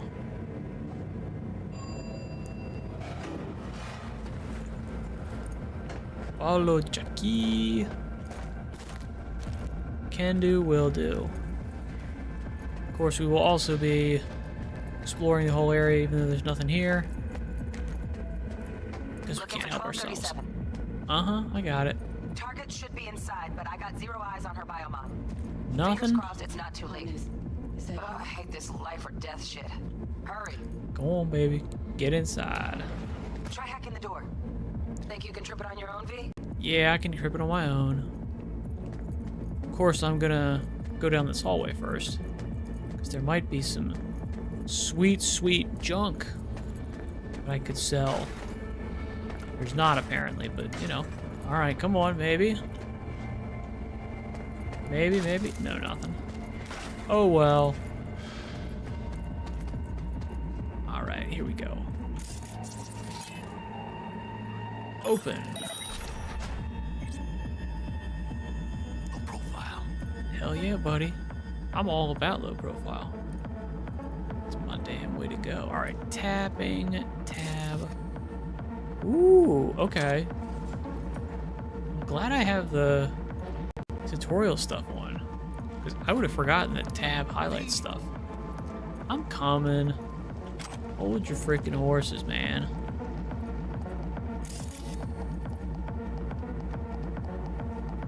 Alright, let's check our messages. Fresh meat. We won't forget you're a dead man walking. Many of your lackeys show up here again, and they're in for worse than a split jaw. That's not an empty threat. Try me, motherfuckers.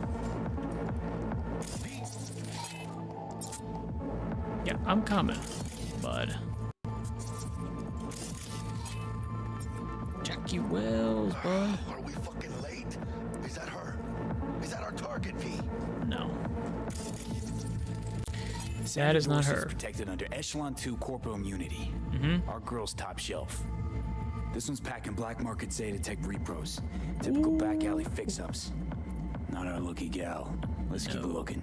Let us indeed keep looking. Now, what the hell is this little... Can I scan it better? I don't think I can scan it anymore. No, here we go. Emergency on demand. How did it happen? When and why did as a society... Hang on, Jackie. I'm reading. When and why did we as a society decide that human life is a commodity, a luxury? My mother passed away at 45. She still had decades of life to live until it was all stolen from her by common pneumonia. If she had held even the cheapest trauma team policy, she could have been cured within an hour. But she couldn't afford it. My mother died 5 months before her scheduled appointment with our family practitioner. I hope... No, don't say it. Don't say anything about the EU. Don't say anything about the UK and the NHS or Canada and its healthcare system. The idea of privatized healthcare is deeply ingrained in our public psyche. Already in 2020, there was widespread consensus that €500 a month was a fair price for trauma team insurance. Health wasn't something you were given, it was something you earned. The private system may not be perfect, but there is no alternative, we thought. Bullshit. Now across the Pacific Ocean to the USSR, where they also have highly trained medical technicians. High-precision non-surgical suites, specialized antibodies, intravenous probes, the list goes on. Emergency airlifts using modern AVs equipped with cryotonic chambers? They have those too. The difference then? They don't leave their people to die on the streets, at the store, in their homes. They don't force anyone to purchase their lives from a corporation as if they're the ones who own it. Public healthcare isn't some unachievable utopia, it is reality.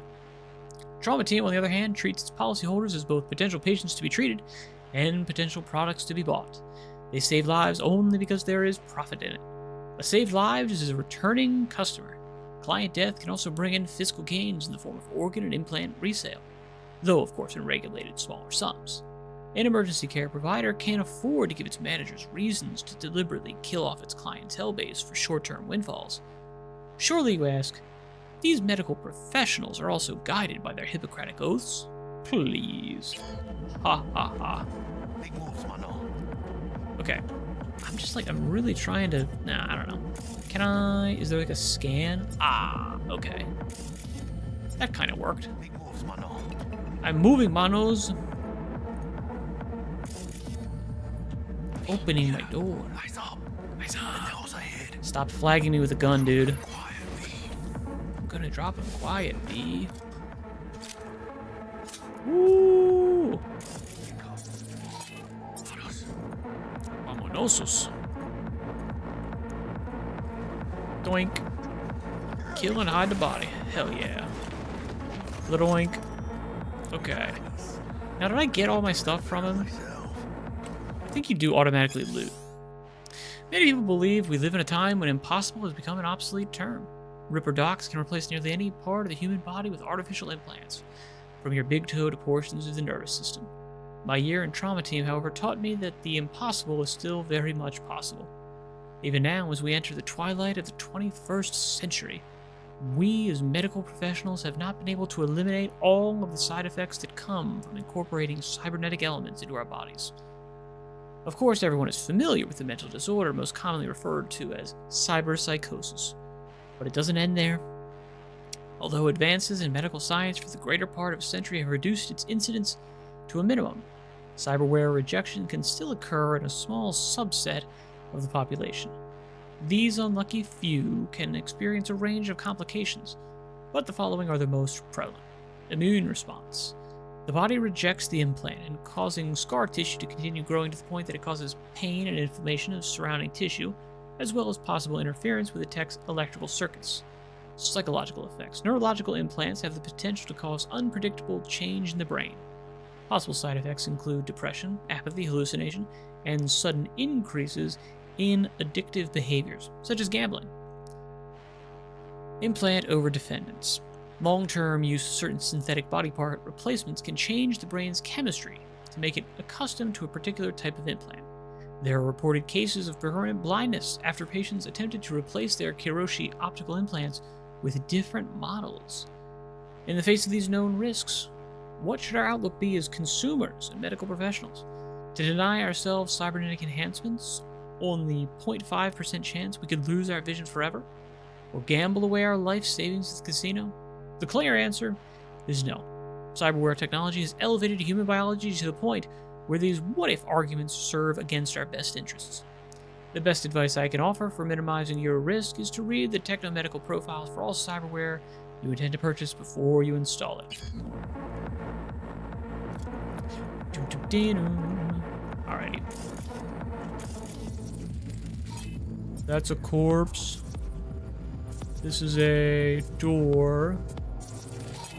That's a freezer. Okay.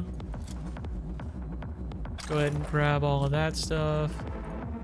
Pretty solid up here. Alright. Dash, crouch, dodge, dash. I hate the dodging system here. It's just like, it's not good. You know? Just like doesn't work. On your toes. More bodies incoming. They're almost on you.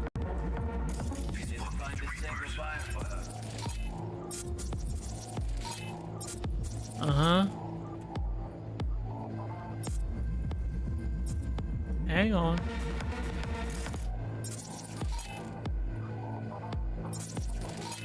Let's get that guy. Score on that preem rat stuff. Alright. Now what the hell does this guy say?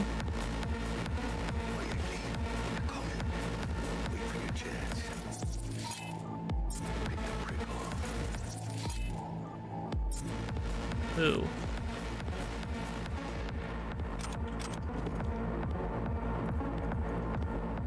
Okay, who's coming for me? Wait while staying unnoticed. Here it is. They coming? Coming over here? Come on, man. Let's wait. Let's wait and plan a spree. Let's wait and plan a spree. Take one down. Just real quiet. Hell yeah, buddy. Grab the one closest. Okay. Suerte. Quiet.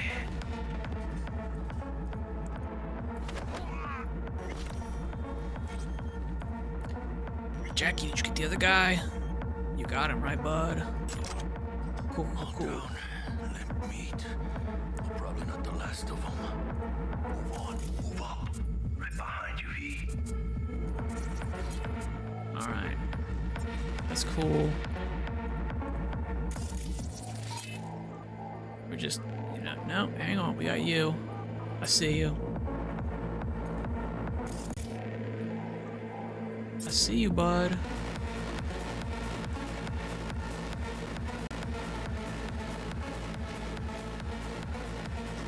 Come on. Use the path marked by bug. Oh, so I can't actually take these people out.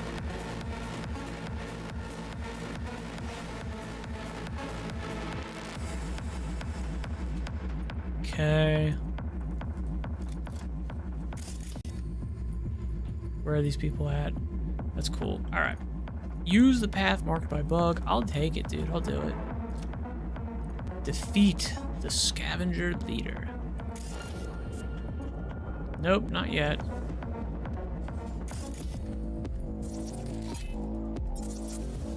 Okay. Let's get him. Can I run across here? I can. Good. That's what we're looking for. Cool, here we go. Take him out. Take him down. Don't see any movement on the sensors. Looks like you got him. You're clear to go. Shit, where the hell's our target? Ooh, shit. Gotta be there somewhere. First things first, we're gonna get all of our good stuff here. Let's take all this stuff out. I'm not getting rid of all this. I mean, this is all free, dude. Hell yeah. Keeping all of that. Uh-huh. Mine, mine, mine.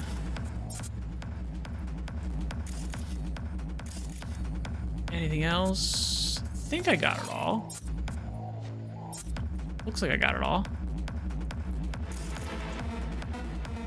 Anything else?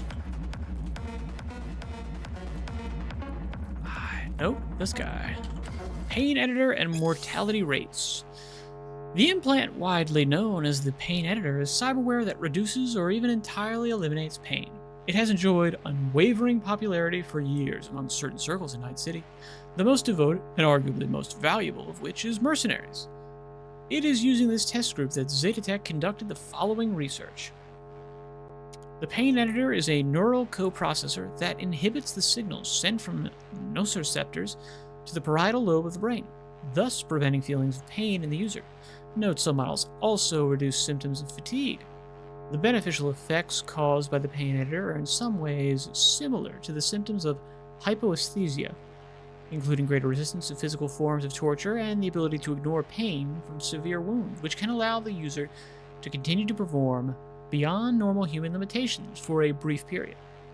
However, some studies have reported that the pain editor can yield a range of desirable, undesirable side effects. For example, in the heat of battle, some users are unaware of the severity of their wounds, which cause them to continue fighting without realizing they are dying and require immediate medical attention.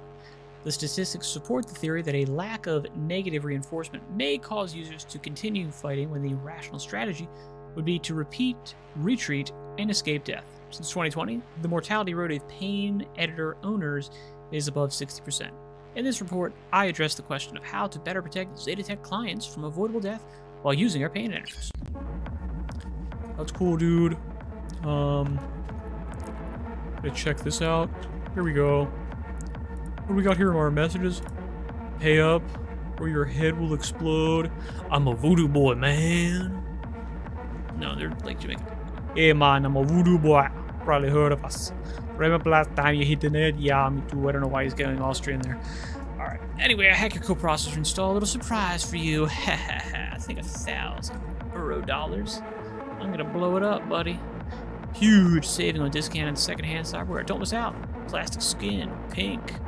Hand size, medium. Second gen used 1 week only, near mid condition. Tech hair, green, shoulder length, luminescent. Second gen, moderate use, occasional flickering. Faint cigarette smoke smell. Alloy feet, chrome unpainted. Men's size 8. I feel like the feet do not need to be sized. Right? No, they probably do. First gen, light rust from lake water exposure. Price reduction due to lack of owner records. Synthetic calf muscle. Red, no casing, mid condition. Second gen, retrofit capable with older joint models. Items go fast, so buy now. Need someone to watch your back. The animals got your back. It's only the law that matters in Night City. You hire us, we show your enemies just what that means. We'll protect you, your home, your workplace, your property, anything you want, buddy. Alrighty.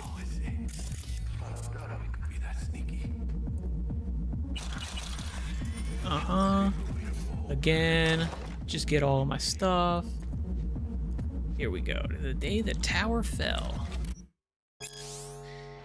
In early August 2023, a single event would change the course of history, although it fell against the bloody backdrop of the Fourth Corporate War.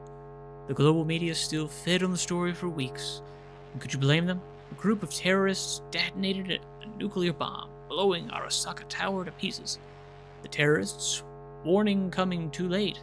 Not all of the tower's employees could be evacuated. The blast itself killed and wounded thousands, while countless others died from radiation sickness. How did the biggest terrorist attack in the 21st century happen? Who was behind this catastrophe? To find the answers, we'll need to first understand the context of that era. The early 2020s was a period of unrest for Night City, and anti-corporate sentiment was at an all-time high. In the epicenter of the city's lawlessness stood the Atlantis Club. It was seen as an island of resistance against the powers that be, primarily mega-corporations like Tech or Biotechnica, though a special place in hell was reserved for Arasaka, the Japanese arms manufacturing Zaibatsu that held the most influence over Night City. The kinds of people who frequented the Atlantis felt that corporations had hijacked the future and turned people into consumer slaves, and ironically deprived the two things capitalism loved most: freedom and choice. These people called themselves edge runners. They positioned themselves against the corporate world order. They declared their own freedom in opposition to the status quo, but deprived of any peaceful way to meaningfully change what they called the system. They reached for more radical methods of self-expression, and these people were no strangers to violence. That's cool, dude. Let's check what's going on in here. Fresh meat, we got it. How about you? Toys. Got a lot of good stuff. Hand from Zetatech, uses biosignature, but we ordered a jailbreak. Militech lock-on sites. Wonder where this gonk got it. Arasaka hormone regulator. No biosignature. And some other little curiosities. Optics, actuator, and cosmetic real skin. Alrighty. Find Sandra. I mean, obviously I know where she is, but I just want to see if there's any like free stuff to pick up over here. Anything? Doesn't look like it. Okie dokie. Let's get her. Open them up. Jesus fucking Christ. Oh, it's bad news, buddy. Doink. And doink. Ooh. This. I mean, you're not even here, bro. Wasn't me. I love this. Happened to me a couple times. Jackie's not even in the room, but he's like, "Oh man, I'm so disgusted. What's happening, dude? Oh, it's disgusting. No more jobs like this, man." Hilarious. This has actually happened a couple of times to me. It's not the worst thing in the world, though. Get out of here. Let's get you, bud. Think I got her. Got our target. Okie dokie. Let's see it. She alive? She's alive. V, jack into her biomon. Need to know what we're dealing with. Got another body in the tub. She's in the tub of ice. Good. Crammed in with another. Fuck. Like slabs of meat. Slabs Keep of it meat, together, baby. V. If she survives, she won't remember a thing. Tiny scar on the subconscious, that's all. That's it, buddy. People who live through shit like this get panic attacks. Uh-huh. Without ever knowing why. I don't know if that's Sipping true. a glass of ice cold water and suddenly your hand's shaking. Yeah. V, jack into her biomon. We need to know what we're dealing with. Yeah, we do. Let's do it. Jacking in. I'm jacking in, and I'm trying to cover the nips. Nah, it's okay. It's just a dude. She identifies as a man. Male nipples are fine. Sandra Dorset, NC570442. Traumatine Platinum. Platinum, baby. Shit. Trauma should have swooped in if she sneezed. Hell yeah. Guessing they jammed the transmitter, Sig. Looking at a hacked biomon, firmware config, or a neurovirus. Carajo, T-Bug. Carajo. You ain't seeing this place. Oh, man.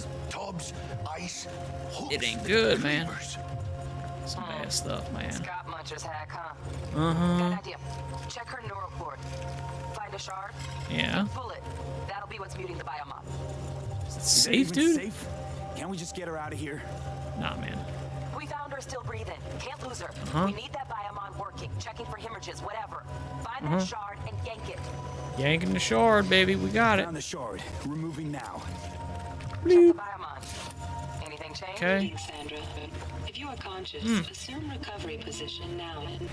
An emergency evacuation unit has been dispatched and is due to arrive at your location in 180 seconds. It's a little bit more than that, but whatever. Claims trauma will be here in 3 minutes.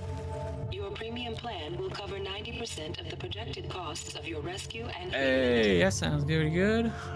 Pobrecita. Let's get her off that ice. Really?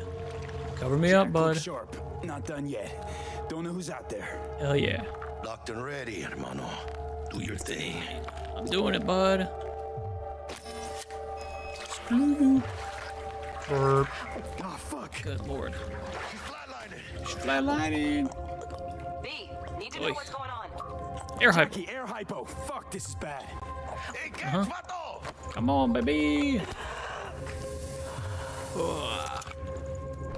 Doink. I think... Holy shit, it worked. Uh-huh. Fuera, cabrón. Get her Good outside. lord. I'm not looking. Neither are you. Scav rats abandoning ship.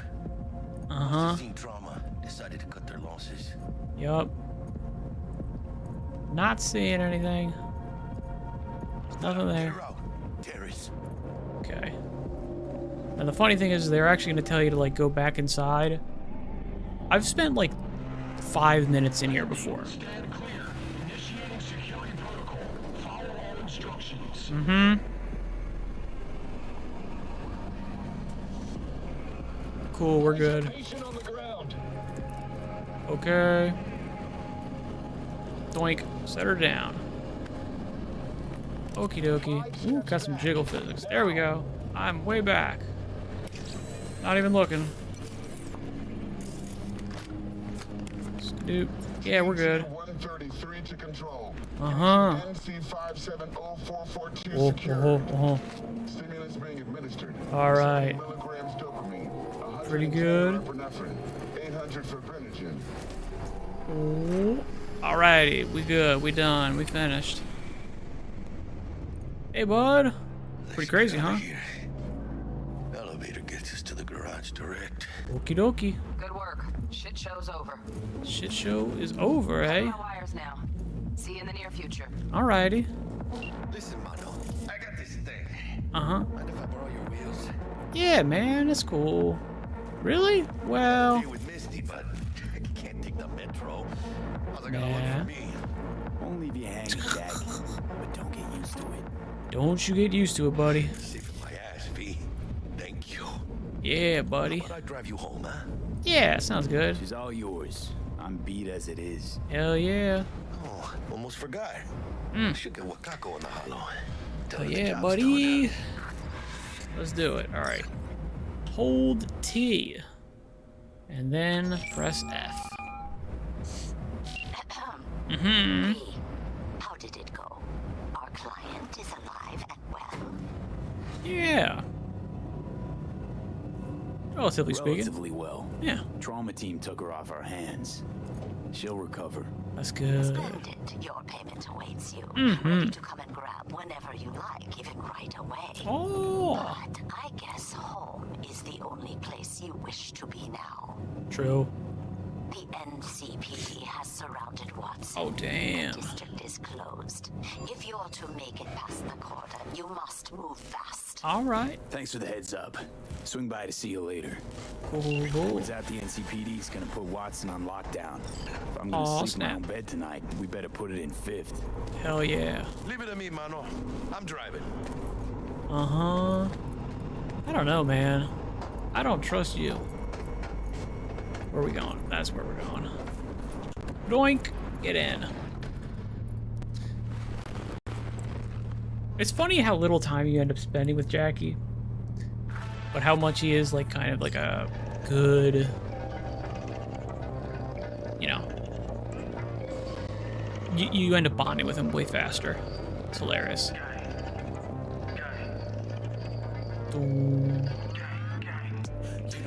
Gang, gang.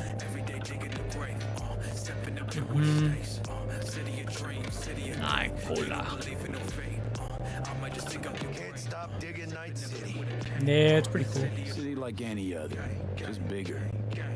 Nah, mano. Yeah. Not just any other city. I know, man. It's really cool. Morgan Blackhand, Andrew Wayland, Adam Smasher. Oh yeah. Legends are born here. They are.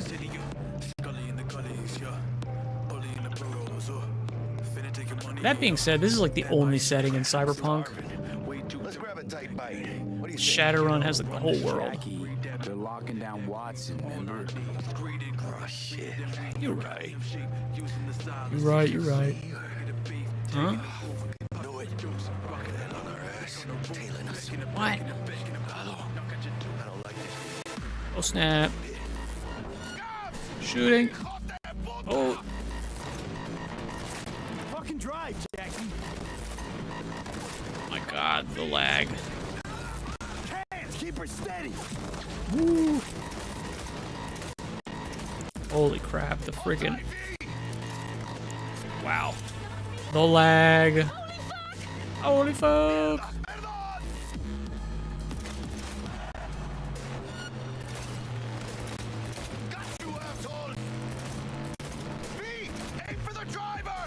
Yeah, I shot him in the head already, so should be good.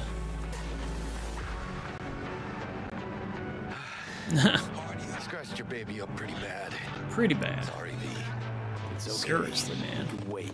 Let's just focus on getting home. Ugh. The lag. Mm-hmm. Whatever, man. We cool with it. It was a cool little thing. Uh-huh. Alright, so pretty much right after this, I figure we're about done. Mm-hmm. Alright. So what music do you listen to in this game? I always listen to the rock station. I feel like that's the canon station you're supposed to listen to, because Mike Pondsmith's on it. Watson's on lockdown to further notice. Necessary security measure. Officer, oh, come on, man. Damn, are we ever lucky we ran into you? Real. What is it that makes him so special? A heart of gold? Because only somebody with a heart of gold can understand just how much I need to get back to my girl. That's right, baby. Girl? Uh-huh. I'm gonna be worried sick if I don't show. What a smoothie. I'm trying to be a stand-up guy. She's giving me a chance. Waiting. That's a shame. Look at him. No model citizen, maybe, but he's a good kid. He's a good kid. Yeah. But they the last. Aww. Okay, on your way. So nice. You have a good evening now, officer, ma'am. Hehehehe. Aw, damn. Whoa. You can be nice. You can be nice when you feel like it. When am I not nice? Ah, you're right. Always? I'm always It's never not nice. You're right. That's true. 100% of the time, 50% of the time.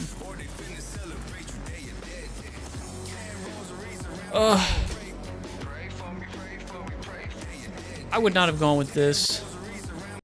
I would not have gone with this music for this sequence. Come on. Cortez Valor. Oh yeah, it is. Hey here, buddy. Uh-oh. Max Tech gonna get you up. Ooh, those guys are messed. Nope. You got blown out. Ooh. CPD's apex predators. Oh yeah, buddy. MTech rolls in when things fly out of hand. Conks out there, though. Uh-huh. Just a midday snack for them. Not even, man. Well, bad luck. Over. Poor bastards. But they had it coming. I think that makes them not poor. Deserves is good enough. Mm-hmm. Alright, if you're riding as a passenger and nothing important is going on, you can press F to skip the ride and arrive immediately at your destination. Shall we skip immediately? Alright, I wonder if I could do... Yeah, we'll go ahead and skip. Almost at your place. Yeah, buddy. What about you? Not likely to make it back to Haywood now. Mm-hmm. They'll let me through. They'll let you through, man. Sure about that? Yeah. I'll play nice Jackie again. Aw, adorable. Uh-huh. Ooh. Sweet dreams then. All right, buddy. See ya. I said hi. I will. See ya. Ay luego. Jesus. Just hit me with my own car, you asshole. Ugh. Straight up just hit me on the way out. Last time I let you buy my freaking car. Crazy? Alrighty. Apartment building. Forgot earlier. A runner I know has something you could probably use. Ooh. Zip in your deets. Get them deets. Task Tebow is giving you as an important step on your path to developing your net running skill. Alright, let's hear it. No, we didn't hear it. Host of the chip in program, which promotes the... Now if I hit J, the gift, retrieve the ping, quick hack, wait for the lockdown to end, make a name for yourself, and then going home. I think we've got a little bit of stuff in here, right? Am I crazy? I think I am a little bit crazy. Nothing? Yeah, okay. Cybernetic implants. What is going on, buddy? Can't complain, Ziggy. Thanks for having me. Opening doors? There we go. Beautiful. I'd like us to talk about the most exclusive and... Alright, let's see if I can... Can I hack these? No, I didn't think so. I think eventually you can hack them, but right now I can't. My god, the freaking... I don't know if this is motion blur Third time. or if this is Paid to lag. fix the last two. It's like a bit of That'd be both. Some kind of scam. Gonna have a word with this super. Oh, Yeah, buddy. Alright, we want to pick up some extras. I'm pretty sure there's some extras around here. Yeah, there's a couple. It's just junk, but I'll take it. Okay, I can do this. Can't hack it yet. That's fine. Gas mask. Is that it? No, there's got to be more, right? Nope, that was it. Unbelievable. Incredible. Well, that was an anticlimax. But you get what you can. You get what you get. Alrighty, so then in from here. Open. There we go. Check your weapon stash. I will check my weapon stash. Uh-huh. Stash is a secure system for storing equipment and can be accessed from all of your available safe houses. Yeah. I'm aware. Uh-huh. We're gonna be filling that up. Is that it? Is that everything in here? I think so. Alrighty, open up that stash. So obviously we've already got some cool stuff because we've got, you know, the version of this thing. Black. We got an iconic pistol here. We got a submachine gun. This thing's not really very good. I'm pretty sure we can pick up another pistol. That's pretty good. I don't think these give you anything, do they? No. They're cool, though. That being said, the outer torso stuff, I do actually have something that gives me something, so I'll keep it. Let's see. Knife, katana, shotgun. Let's get the two iconic things out. That'll be a good pistol. And then assault rifle or shotgun. Meh, whatever. We'll get into it later. Go to bed. We're just gonna go to bed. All right. Body needs some tweaks. Approach the mirror. No, we're good. Alrighty. So let's read. No, I won't read that. We're just gonna go to bed. Finish the mission. That'll be that. Yeah. Pretty decent. Pretty decent end for today. Finishing the prologue. I'm happy with that. Alrighty. Once we're finished and we can save the game, new save. Good. Alright. That being said, thank you very much for your time and attention. Good luck in all your endeavors. I'll say farewell for now.